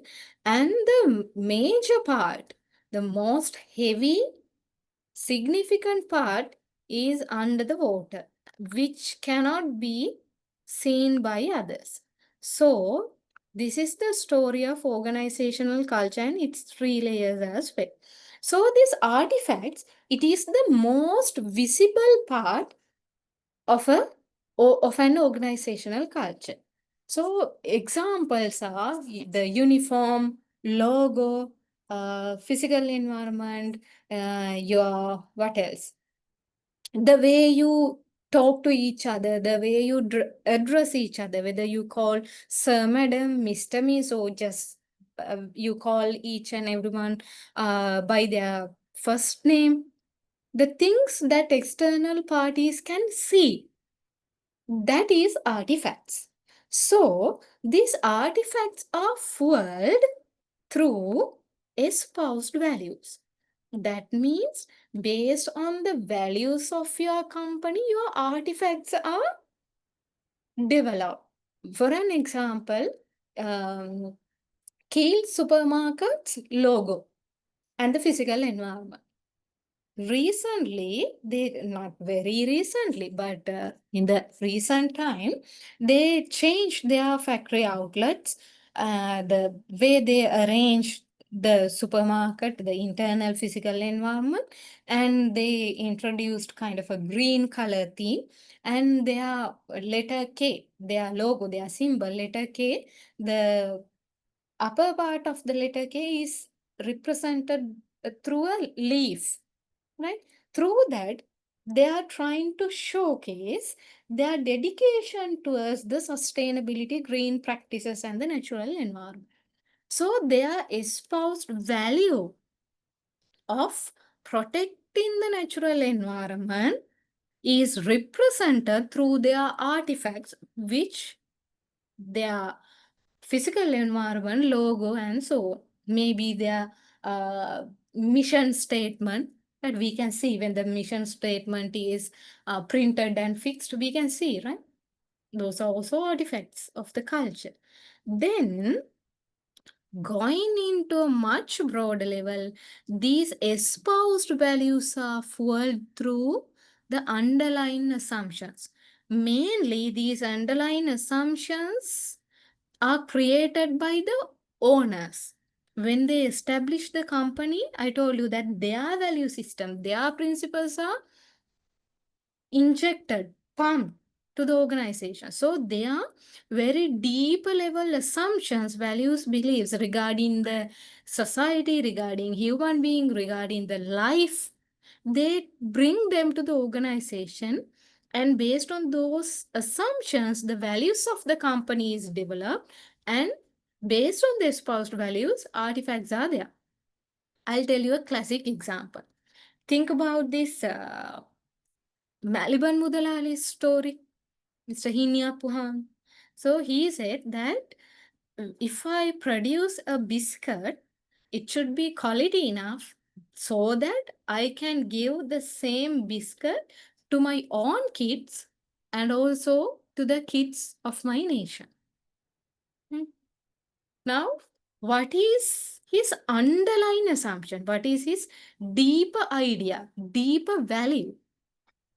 That is to give something better for the kids of this nation.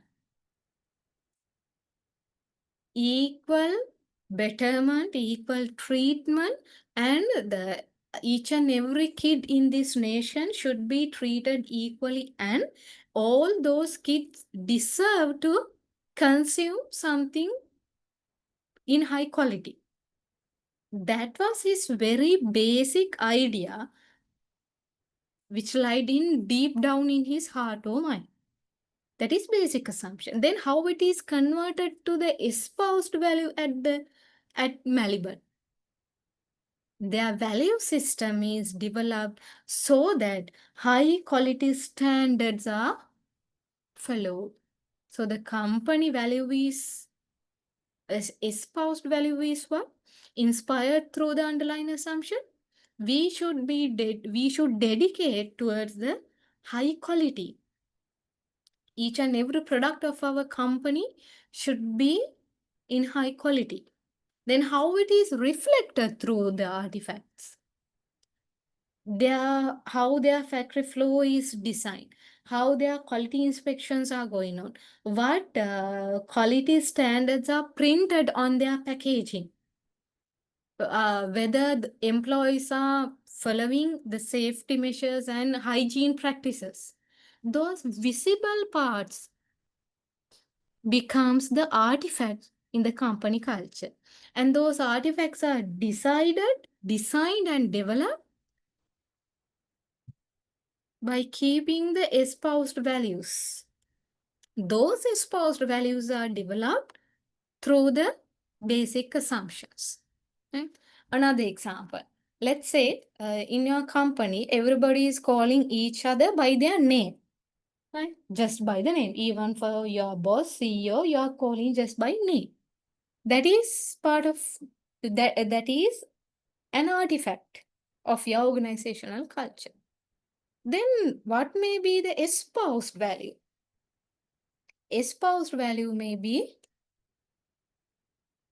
what? Equal treatment, equal opportunities, no superiors, no subordinates, everybody is equal, everyone is equal. So everyone is getting the same mutual respect, not only the boss, but even the lower level employee. So what may be the underlying assumption behind that? When we go to the deep down level, so the underlying assumption should maybe irrespective to your social status or education, your job profile, your position, all human beings are equal and they shouldn't be marginalized or discriminated. No human being should be discriminated. That may be the underlying assumption. It can be applied to another scenario as well. So everybody, all human beings are equal. They shouldn't be discriminated. And then what is the espoused value of your company? Giving equal job opportunities to everyone, irrespective of their gender, race, physical inabilities and everything, or sexual orientation, irrespective to all those differences, giving equal job opportunities. That can be your espoused value. Then how it is reflected through the artifact of your company? That your workforce is very diversified. I'll repeat. What is the underlying assumption? All human beings should be treated equally and shouldn't be discriminated. Then inspired with that, what is the espoused value? Giving equal job opportunities to everyone. Then how it is reflected through the artifact of your company in your culture? Your work group, your workforce in the company is highly diversified.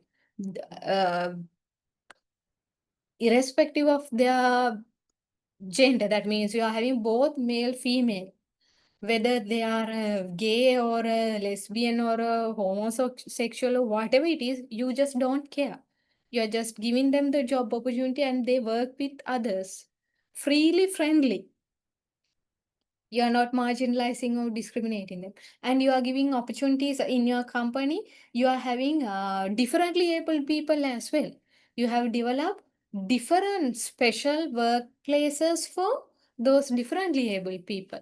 If such artifacts can be seen in your company, that is how those assumptions are and values are reflected through your artifact. So this is the story told by Edgar Schein through his model of 3 layers of organizational culture. Is it clear to you?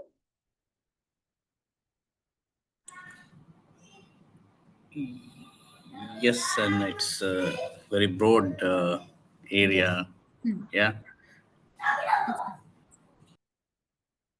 It's really broad and kind of deep because it goes up to the very deep level assumption. So these underlying assumptions, sometimes people do not know that they are having inside their mind, unconscious, right? That's what we identify as underlying assumption. At the very deep down level, those are there with their attitude, values, with their soul. So then it becomes their values, their principles in life. Then they implement it in different ways. That implementation part can be seen by the outsider, and that is identified as artifacts. Everybody, are you all clear? And today class is very silent. I don't know whether you are sleepy after lunchtime. Is this clear, Yes, madam. friends? Yes, madam. Everybody clear? Seems everyone is on weekend mode. Yes. Are you all listening to me at least? Is this clear? Yes, yes. Yes, clear. Okay, Yes, so I yes. have just Yes, put clear.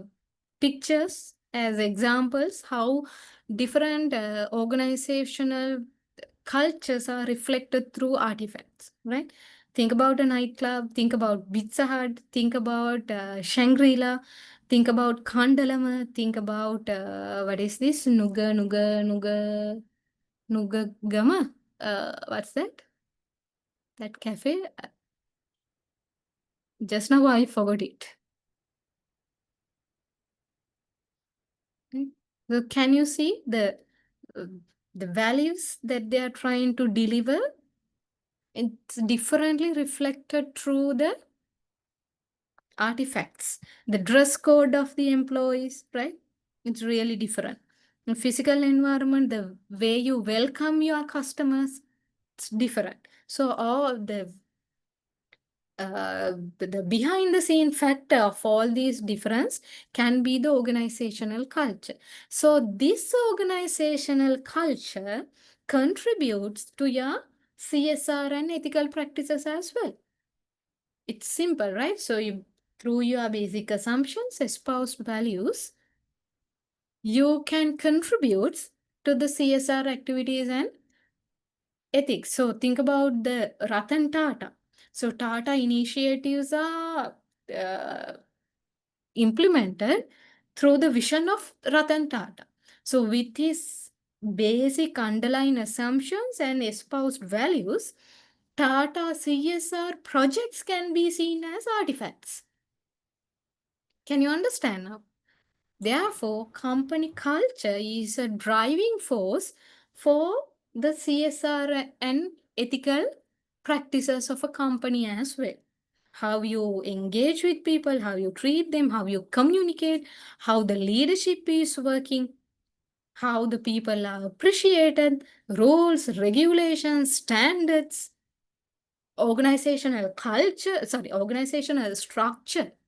Whether you are having a very rigid, tall organizational structure, that is also an artifact in your organizational culture. Think that in government organization, most of the time, there are rigid hierarchies, many layers, and bureaucracy is there. So that is an artifact of your organizational culture. Right? So then what would be the espoused value and basic assumption? Maybe based on the power relationships, positions, people are not equal. The people who are having high intellectual capacity or social conditions and capability, they should be placed up, whereas other people should be governed by them. That may be the espoused value of that company. Then what may be the underlying assumption? The idea that we are having regarding power and politics in an organization. Naturally, human beings are political beings. That means we want to govern others, we want to control others, we want to exercise our power over others, we want to get things done by others, we want to see that others are working as we say, as we instruct, as we want. That is the natural way. That's why we all are political beings. So that power and politics related basic human need or the nature may be the reason behind those digit hierarchies. That can be the basic assumption. So those government organization may have initiated even from the colonial period. At this colonial era, anyway, governors want to rule others. So that is in the genes of Sinhala and other people as well, who were there at earlier years. So when they start organization, their basic underlying assumption is that we are superiors, the other should be controlled. Then it become a espoused value where the superiors and subordinates are separated.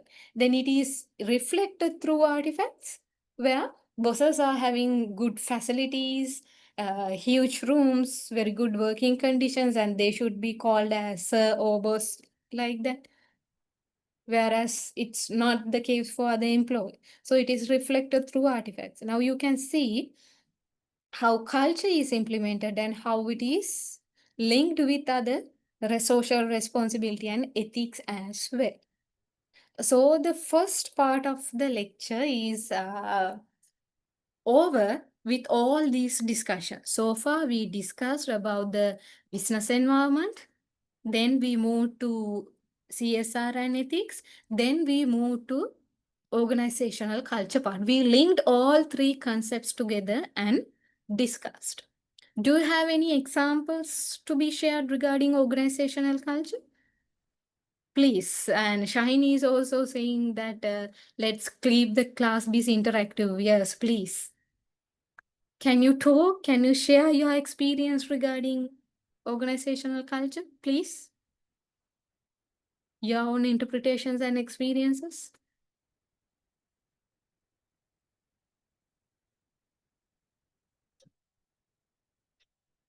We are having 27 people here, excluding me.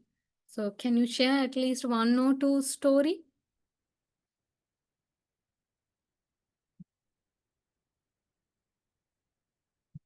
How your company culture is working and how it leads to its CSR and ethical practices? Just I'll take one more insight since everyone is on silent. I also feel very boring. And guys, I'm sorry for the background noise. It's totally fine. Even at my home, there are kids. They are screaming, crying. No worries. Well, we have something called unacceptable behaviors reporting tool. So which is UB we call them. So any unacceptable behavior such as like racism or the sexual harassments or Mm-mm. the partiality, Mm. abusements, such things, we have a kind of a reporting tool. Then people can report. Mhm. Then there are subject, we have terminated instantly a finance director or HR business partner, like a just in time. Uh-huh. Like that's the power of this tools and the culture which we are running actually. Hmm. There's no favorism, no partialities, no racism. There is no any other kind of thing, and we have an open office cultures. Mhm. And yeah, so anyone's welcome most and we will treat manner.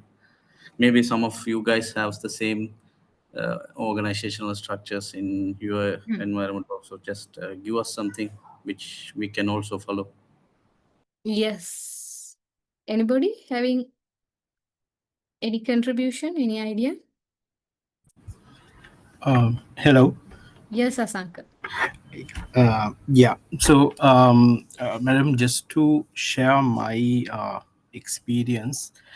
So I'm working for Deloitte. We are Mm. like a consulting audit firm. So we are mostly like selling services.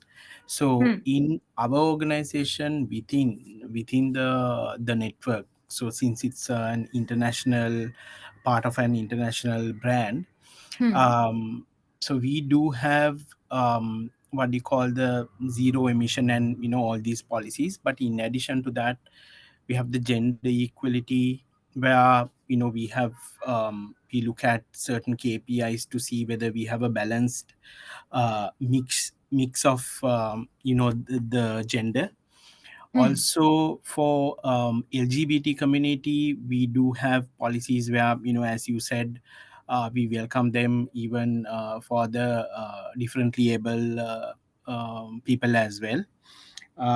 And also, I think from the ethics side, we have ethic hotline where anyone can anytime call or drop a mail.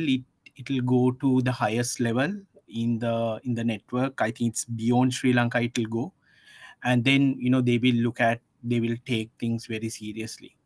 Aside from that, I just wanted to um, check with you. So the newest the concept that companies use is the ESG.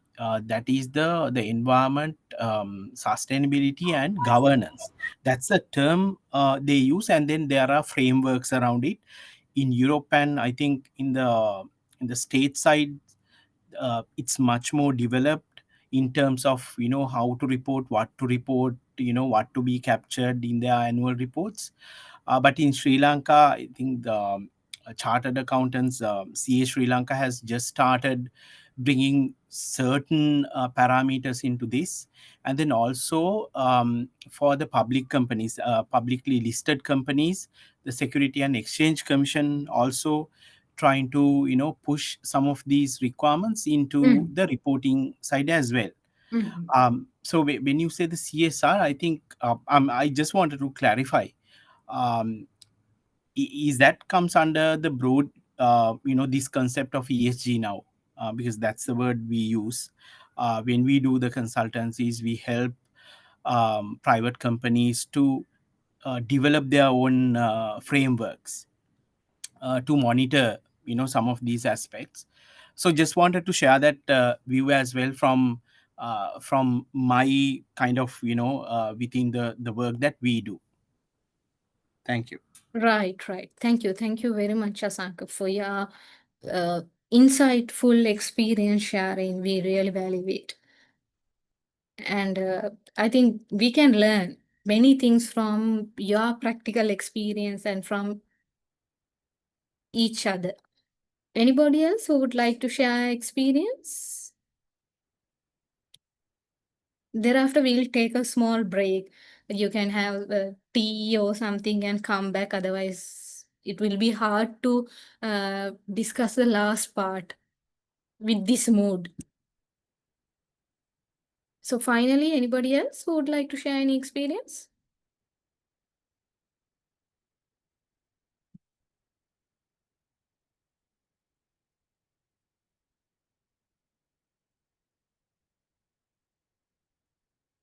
Shaheen, you are sharing an example from Unilever reporting. Yeah, that Asanka said, it's valid, and I'm also following some ESG practices. And as he said, the Europe countries and the states are following very strongly ESG. Yeah. That's really worth actually, and those are adapting the best practices. Yeah. Yeah. That's why, Shaheen, I told you, there are reporting practices and new developments in annual Yeah. reports. Yeah, that's why. So you can search. There are, if I'm not mistaken, there are many frameworks which inspire you to do so. Exactly. Exactly. Okay, so guys, we'll have a short break. Before going into that break, I would like to explain you what we are going to discuss at the final 30 minutes of today's lecture. So, last week we started our principles of management lectures, and we discussed about management process, and as a result of that, today we started our lecture by discussing some other important concepts in management. So from this final session of today's lecture onwards, we are going to discuss about the process of management, right? Process of management. That means you already know there are 4 functions in the management process. Like I told you, it's POLC. I introduced it as bulk, which is planning, organizing,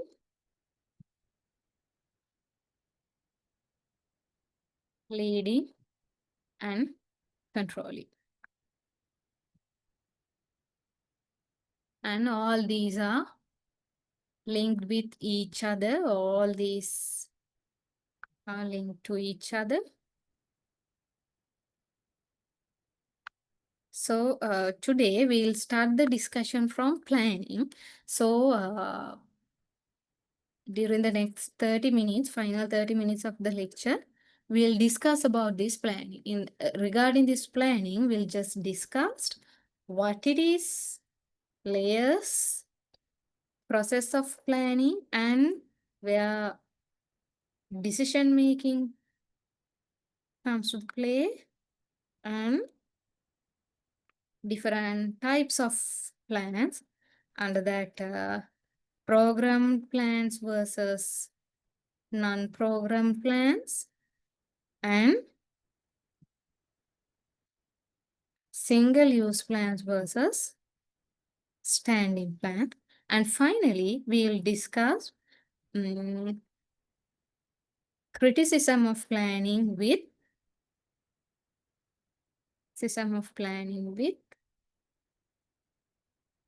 practical exposure.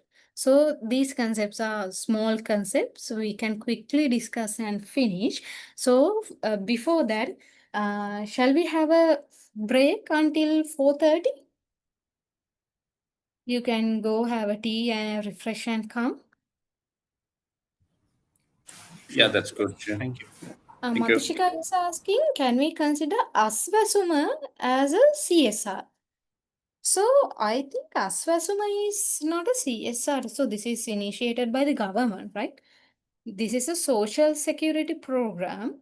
So I think it's not kind of a CSR project implemented through an organization. So this is initiated by the main government to support underprivileged people in the society. I mean, the citizens in the society. It's like social security system, ne? Social security network. Ne? So in my understanding, I think we can't consider Asasuma as a separate CSR project. It's just giving money. It won't uplift the lifestyles of people in the long run, and it will not cater to the root cause of the problems. So that is my understanding. If you have different views, please discuss. Okay, you can send it to the chat. So after we come back from the break, if you want further discussions on this, we can discuss. So we'll have a quick break and come back at 4:30. Otherwise, it won't be effective.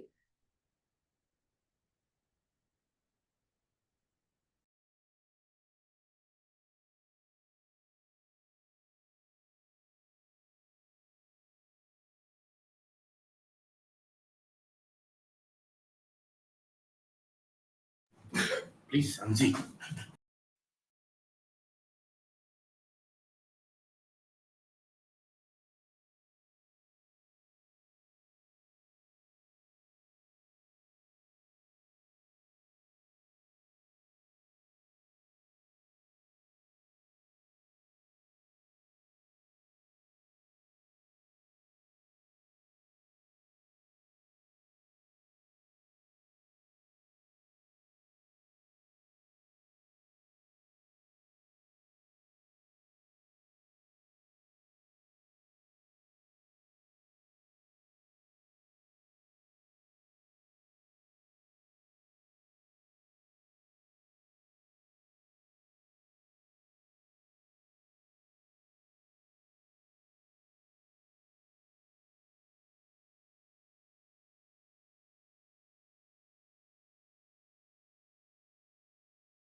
Hi everyone, are you all back?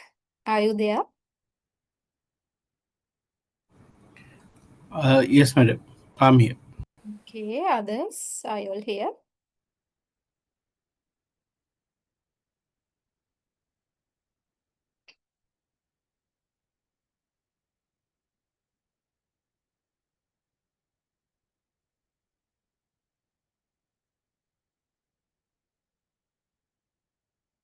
Yes, and in the chat,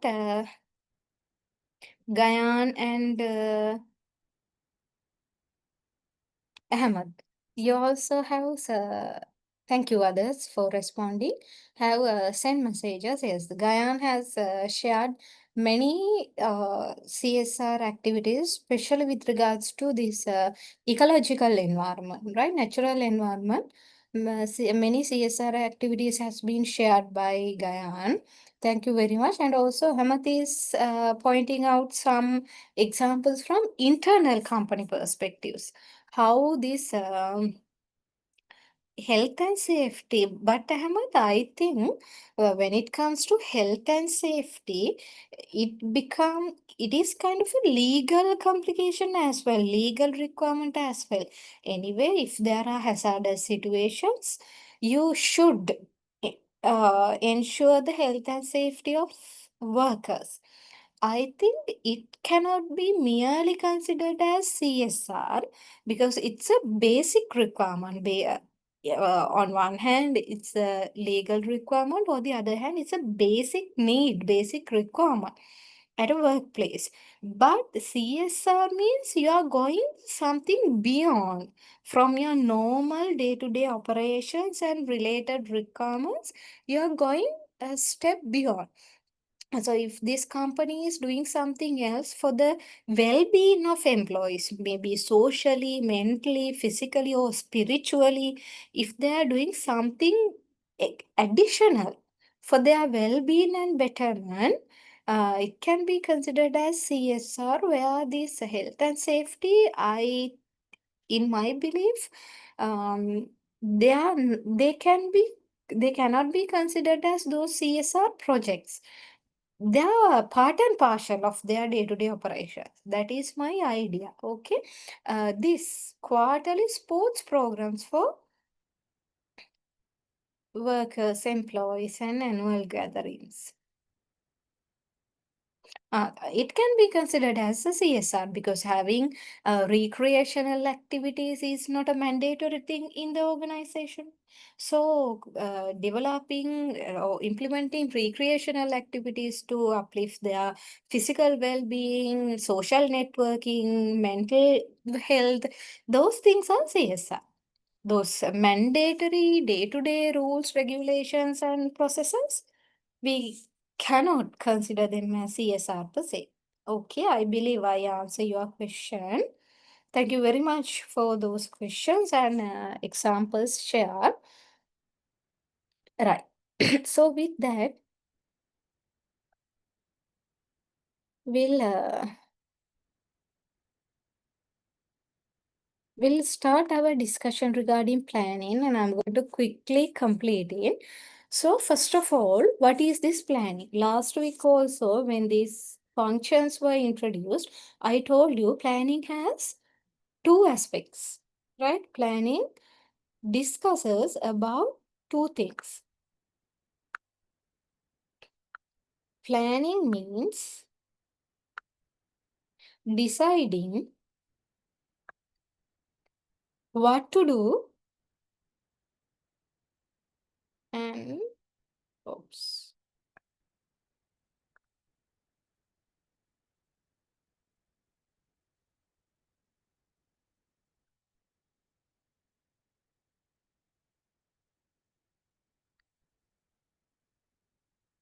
What to do and how to do it.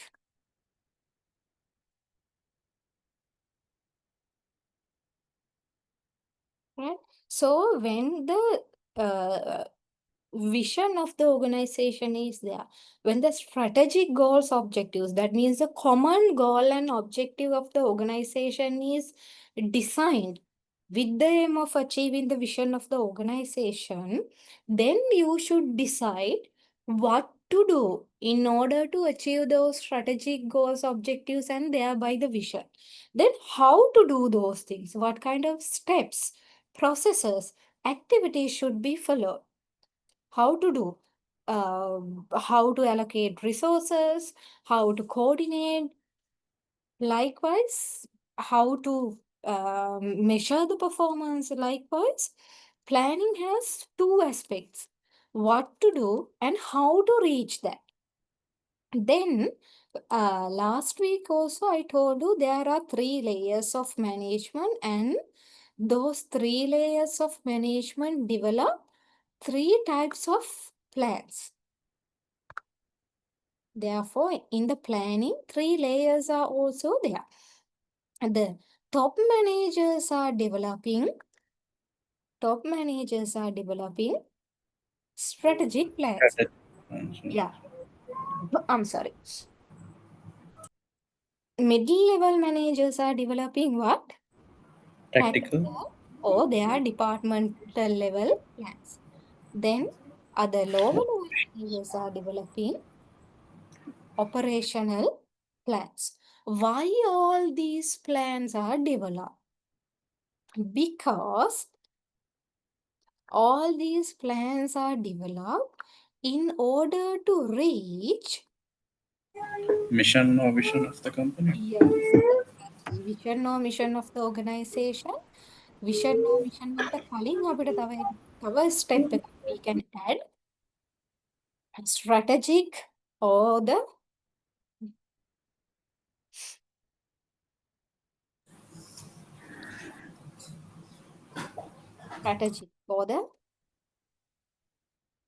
common goals and objectives of the organization.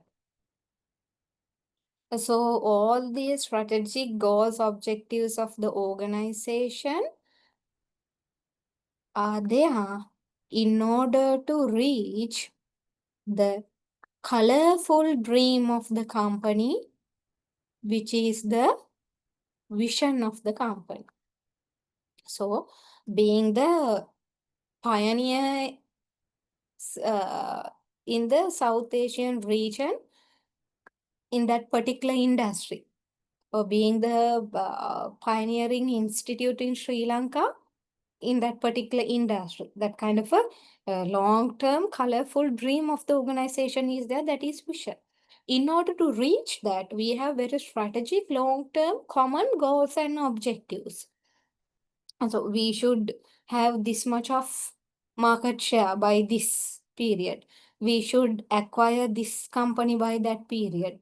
And we have to maintain this level of quality standards. Like us in different, we have to reduce the cost up to this level. There can be different strategic goals and objectives or very broader things in order to achieve that vision.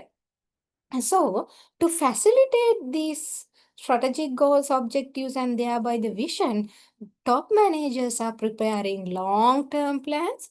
Middle and lower level people are managers are preparing other mid-term and short-term plan, strategic, tactical, and operational. Right? So, this planning means under this planning, what they do is they decide what to do at our level and how to do it. Then it is passed down to the next level. Then they decide at our department what to do and how to reach that.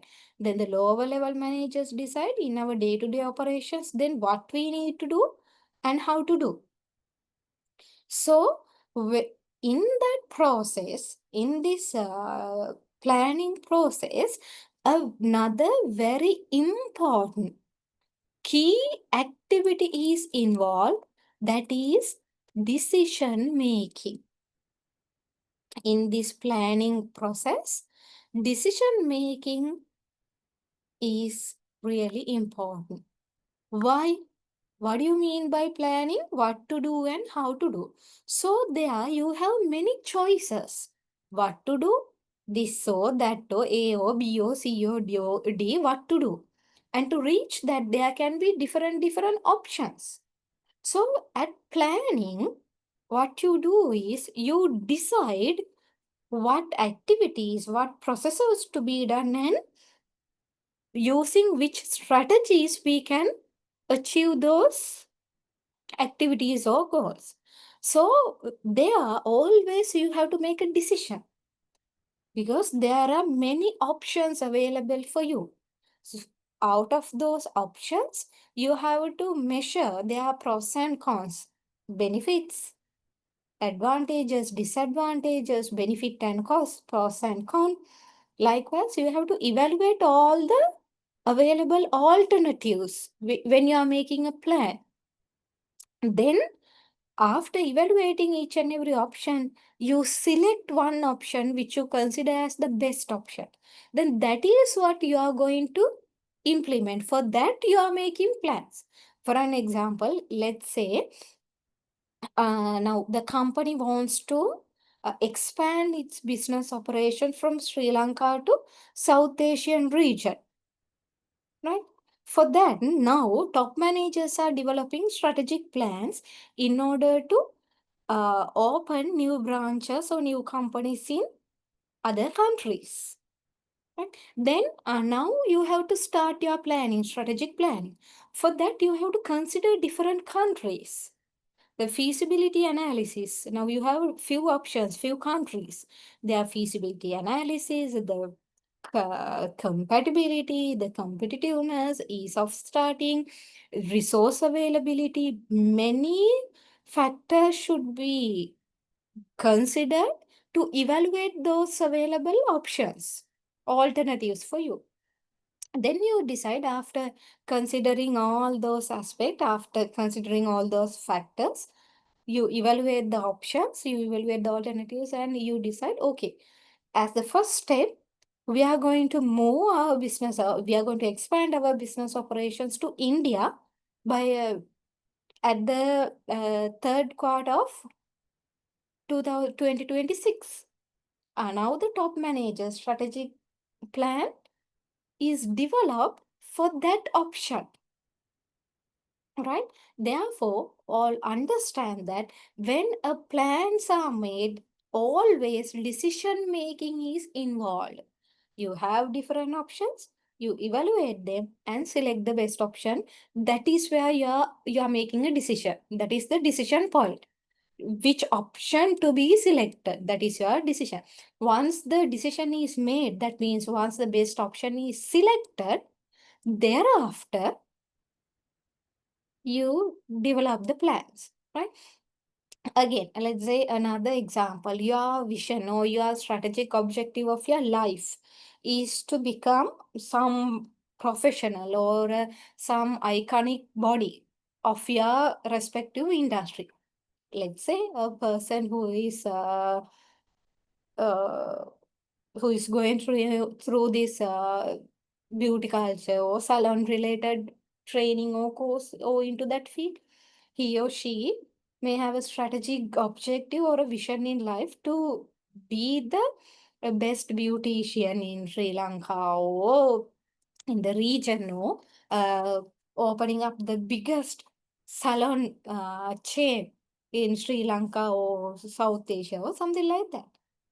So then he or she needs to develop long-term, mid-term, and short-term plans. Then for the long-term plans, which is strategic plans, he or she has to consider different options available. If that is my final vision, what to do at the long term, whether you are going to continue your career with this beauty culture related field, or whether you are going to learn about cosmetology, whether you are going to learn about dermatology. If that case, whether you are going to follow these beauty culture related courses, or if you are going to have more medicine related courses. So now there are many options available. You have to consider with your purpose. You consider the options available, evaluate them and make the decision. With that decision, now you develop, okay, right, after 3 years I have to complete this. Sorry, after 5 years I have to complete this course, this qualification, and I have to open this number of salons in my chain. Okay. By 2 years, I have to complete this level, and this I have to start my own salon. At the short term, okay, I have to enroll for a course and I have to complete this diploma level and complete my first year training. Something like that. So I just explained an example of an individual person. So likewise, in organizations also, decision making is very important in planning. So you can make decisions without make plans, but you cannot make plans without decision making. That is the relationship between these things. You can make a decision and stop. You may not go into the planning level. That means always before planning or with planning, decision making is involved. But always with decision making, planning needs not to be there. All right. In a manager's life, this decision making is the key core activity according to what I have read and also as I think. With decision making, you are doing all those other activities in the capacity of a manager. All right. So, in these decisions, you can make program decisions and non-program decisions. Right? What do you mean by program decisions and non-program? By the term itself, something should come to your mind. Program means it's defined. Right? Okay, Shaheen, noted. And thank you for your active contribution throughout the session. Right? Okay, so program decision means the continuous routine decisions that you are making. So the problem, define decisions that you are making. Problem is defined, the solution is defined, causes of actions are defined. When you come across that problem or that situation, you know what to do. You know what decision to be made. For an example, attendance policy of your company. When an employee comes late, you observe the behavior and your attendance policy is defined and it's there. When an employee is continuously coming late, you know what to do. First, alert, kind of a notification, then kind of a red notice or severe notification, then converting it into a short leave or a half day, then reducing the salary. Likewise, the actions, the process is there. Problem is there, solution is there, actions to be taken is, everything is given. So when employee comes late, you have to refer to that given procedure. Then you have to make the decision. Okay, right. Kamal is late for the work for the entire last week. Then what to do? Decision you already know. It's clear. That kind of decision we call program decisions. And then you can guess the other thing, right? Non-program decision means they are very contingent decision. Those situations are not prior defined. You may have not experienced it before. Contingent situations are there. So when the situation arises, you evaluate the situation, you identify the different alternatives to solve that problem or the situation. You evaluate them, and at that time, you decide, okay, according to this situation, this solution is better, it's the best thing. Then you make the decision. It's like attendance policy of the company versus COVID-19 related initiatives. You haven't experienced it before. You evaluate the situation, you follow the government rules, regulation, you check the health and safety related measures from health sector, and you check what other companies are doing. By evaluating all the options, you made the decision. So those are non-program decisions, right? So for a routine, repetitive problems, you are making program decisions, whereas for the complex, difficult, very situational problems, you are making non-program decisions. So those are two types of decision. Then thereafter, I'm going to explain you the two types of plans. I told you always decision making is there. Once the decisions are made, we are going to develop our plans. So I explained you two types of decisions, programmed and non-programmed. Now I'll explain you two types of plans according to their usage, according to the nature of their usage. So according to the layers of the organization, there are three types of plans: strategic, tactical, and operation. According to the usage of the plan, again, I can explain you another two categories of plans: single-use plans and standing plans. That means what? Single-use plans means those plans are developed only for a single use, as the name itself tells us. There is one particular requirement. For that particular requirement, we develop a plan. I'll tell you an example. Let's say, we'll refer to the previous example. Now you want to open up a new branch in India. So the plan that you are specifically developed for that specific particular purpose is a single use. Why it becomes a single use? Because once you achieve that target, once it is fulfilled, plan is also finished. We are not going to continue that plan anymore. Again, let's say you are going to construct a new building for your organization. For that, you need to make a plan. So once the building construction, that project is over, plan is also over. There's no use after that. So likewise, if you are making a plan for a single specific particular task, for them we call a single use plan.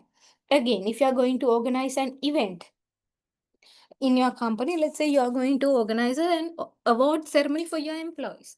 Once the event is over, there's no validity of that plan thereafter. Such kind of plans are identified as single-use plan. Then standing plans means they are not catered for a specific single use. They're catering for a long period of time for a common aspects in the organization. Simple examples are rules, regulations, policies of your company, attendance policy, right? Then what else? Health and safety measures, then sustainability related policies. Because you are not using it once and it's not over. Throughout the time period, for a long period, you keep it with you, you keep that document with you, and you continuously follow that. For them, we call standing plans in an organization. In health and safety, okay, when a new employee is recruited, what kind of health and safety measures should be there? What tools should be given? How the work environment is developed. So it's continuously practices throughout the time in your organization. Right? So when an issue when a situation related to standing plan arises, you have to make a program decision, because standing plan is there, it's given, you practice it throughout the time period. So if you come across any situation related to such a standing plan, the decision you make is a programmed one. So we can link those concepts together as well, right? So finally, if we move to the practical context of this planning, there are both advantages and also the criticism of planning. So actually plan should be there. Without plan, if you are always going to work in ad hoc manner, you don't know where you where you end up with. Because in order to drive all the company factors, forces, all the aspects towards these strategic common goals and objectives and the vision, the plan should be the guiding light. It tells us, do this, do that. This is what you need to do, and this is how you need to do it. So always plan is guiding us, and plan is kind of a control for us as well. We know according to this plan, we need to work. Then only we will be able to reach that objective. So there are many benefits of planning. Planning is really important. Then we know how to allocate resources. Resource wastage is not there. We can improve the efficiency, effectiveness, productivity. We can improve the coordination. We can reach the common objective easily. Likewise, planning is very important. But on the other hand, we have to understand that the existing environment is very turbulent, very complex, changing very quickly. So the plan that you are making today will become obsolete or outdated or expired today or in the next week. So we have to quickly change our plans. And sometimes, rather than developing the plan and sticking to it, like the Bible or the Quran or the Dhammapada, we have to think about other contingent plan as well, contingency situations as well. So rather than sticking to plan, we should have flexibility to change the plan when it is required. So again, the criticism or the challenging task is whether your employees are ready to do so. When we develop the plan and give them to follow it, whether they are ready to change, whether they are ready to be flexible and change. So in that sense, if employees are not ready to change the plan, as the manager, you are in trouble, because you cannot carry out the plan as it is. Situation has changed. You have to change the plan, but your employees are not supportive. And sometimes, than the very specified plans, your instinct matters a lot. Your instinct, even, it matters a lot. Than the plan, you know, all right, even though this is planned, this will happen. Somebody inside your mind says so. And unforeseen situations come. So, if the plan confines us, it controls us, how can we face those challenging situations? Therefore, what you need to do is, if you want, you can take a screenshot of this campaign canvas. I'm going to stop sharing and share the slide. Right? Okay. So, therefore, in the current context, of course, your plan should be very flexible, ready to change. When, if you want to move to a plan B, your organization, your culture should be ready to adapt new plans, right? And it is an ongoing process. Plan එක හැදුවා එතනින් ඉවර නැහැ. You have to continuously make changes to the plan. සමහර අය ඉන්නවා, once the plan is made, all right, this is the plan, we have to stick to this. That's the final thing. No, planning is continuous. It should be very flexible thing, and everybody in the organization should collaborate and support for that plan. When developing the plan, you can get the contribution from employees. That's what we learned in the last week as participative management. At the planning stage itself, we get the insights of employees. Then they have broader understanding and experience. They give more insights, more accurate information. Then when a situation comes where a plan needs to be changed, they will willing to support it, because when developing the plan also they contributed. So when a change is required, they will support. So participative management, teamwork, flat organizational approach, all these things are very important in contemporary environment to keep plans alive, right? So innovation, creativity, those things should be facilitated through the plans. Otherwise, you will end up with these planning issues. right? If your employees are not supporting, if you are getting inaccurate information, if the rigidity is there, you will fail in contemporary environment. So this is the final message that I want to share with you. So before finishing today's session, before wrapping up, do you have anything to share regarding these plans, with where you have gone right, where you have gone wrong, how you do planning in contemporary turbulent environment? Can you please contribute at the end of the session now, before we wind up?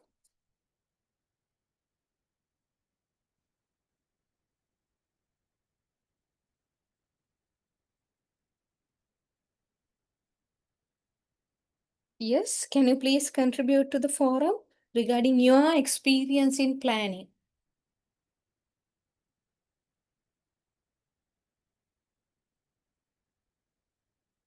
Yes, please.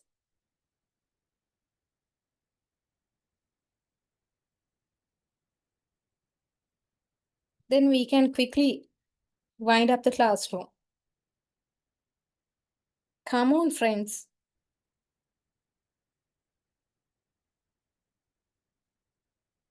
Any challenges that you face in developing plans in the current environment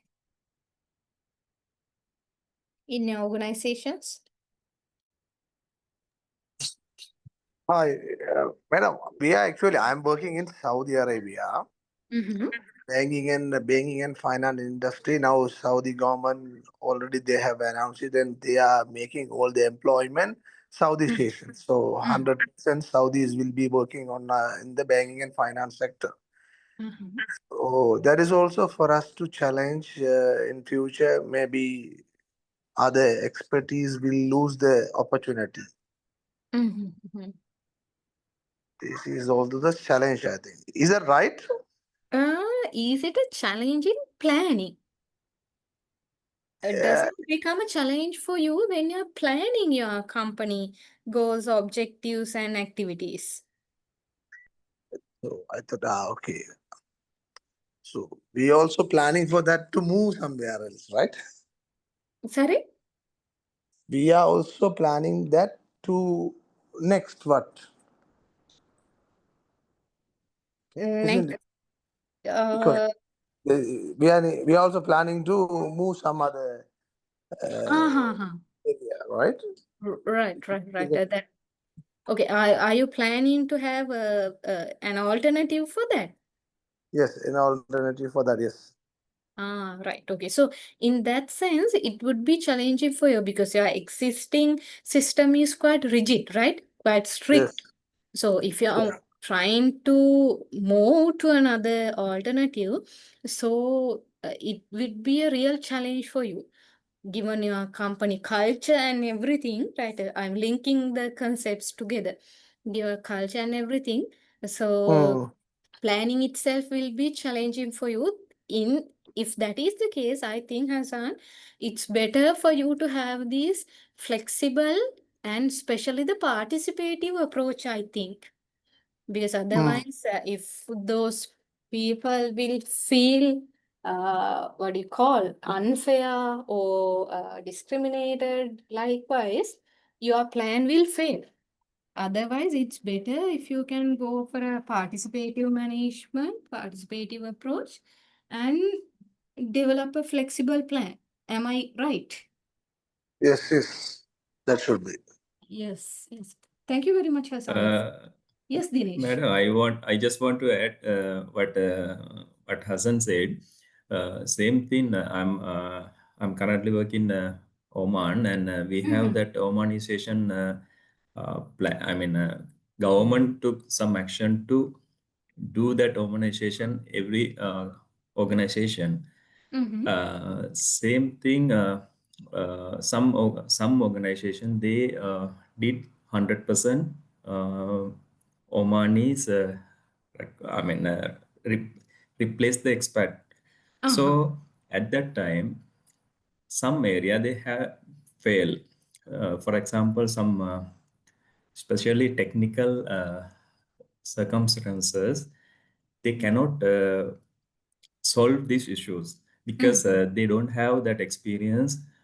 That means the government took the decision, but the government should take decision. Before taking this decision, they should take, their people, that mean Omanis should get proper education, proper experience to catch this, replacement. So this same issue had in UAE also, maybe a couple of years before, and they replaced by them. Some organization, they try to replace by their nationalities, but later on they reverse that decision, and they recruit again expatriates rather than replacing that their nationalities. So what I want to say, that any plans, yes, we have to take a plan. This is their country, they need to replace their nationalities, it is correct. But the thing is, before changing this one, they need to get ready by themselves to take over this specialty, or some special cases. They cannot handle because they don't have that experience. So that is, I feel that, yes, they should take a plan, but before that, replacing that, what is called Rather starting, than implementing get that, into yeah. the sorry. Rather than just implementing that ad hoc plans, they had to Yes. the technical aspects before. Yes, they have to take that action before. So, So but that is I one think, aspect, no, where plans fail.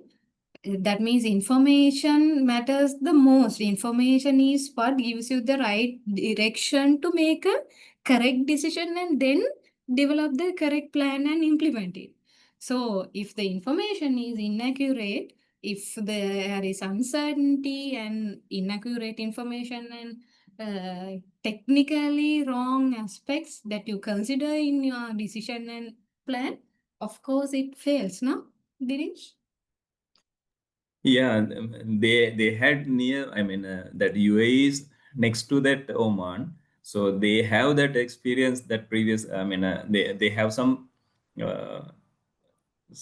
same scenario in UAE, so they should understand before changing this, before implementing this plan. Yeah, But yeah. I think.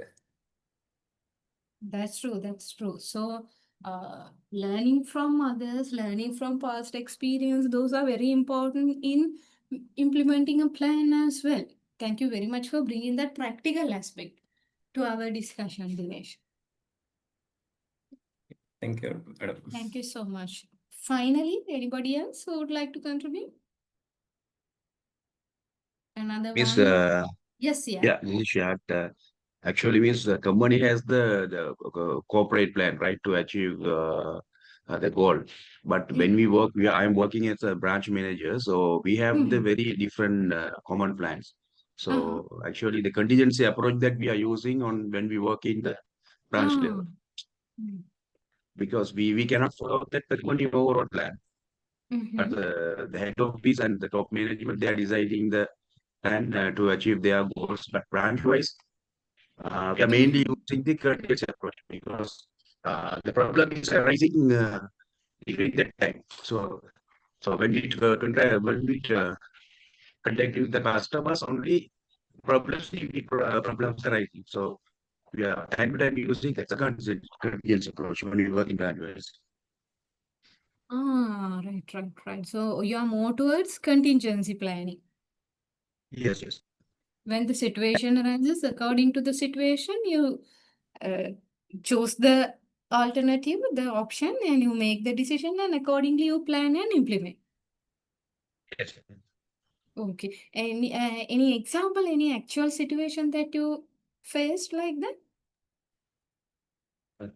For example, when customer place the orders, so we have to deliver on time to the customers, but due to the unexpected thing, maybe the delay, there's a delay.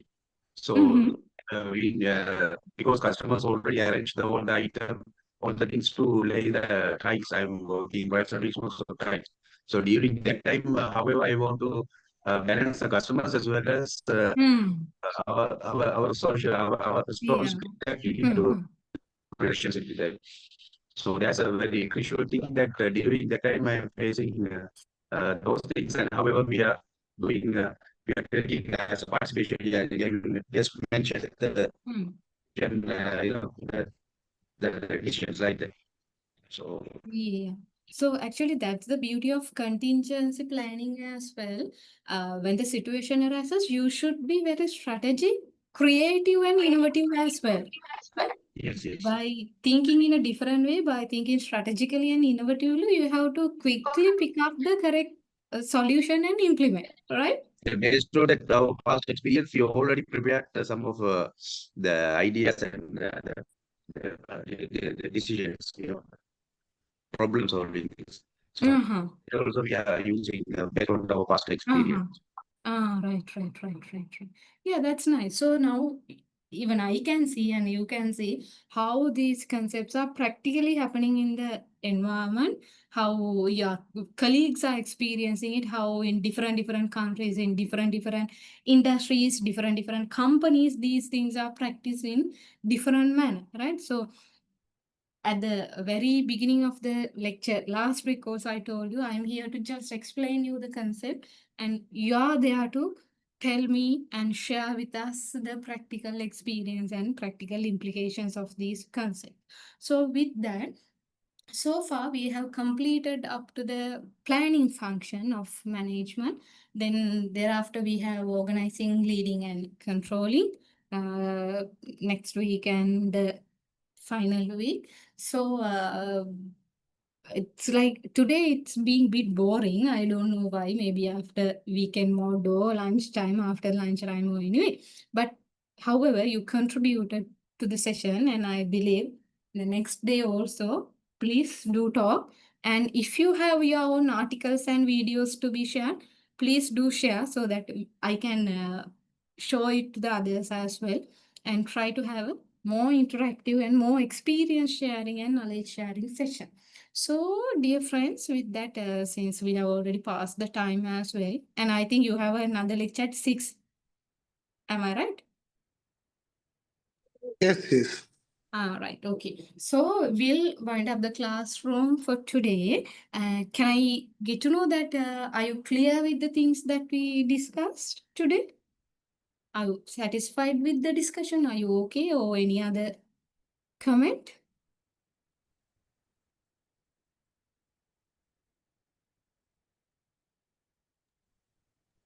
Is it clear?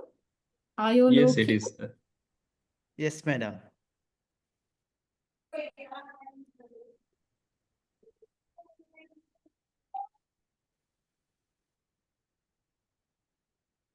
Okay, right. Thank you. Thank you so much for your feedback and also for contributing for the discussion. Then hope to meet you again in the next week with the next discussions. Okay, everyone. Then have a good weekend. Thank you so much. Thank you so Please much. sign up for the day. You too. Okay. Thank you. Thank you, everyone. Thank you, madam.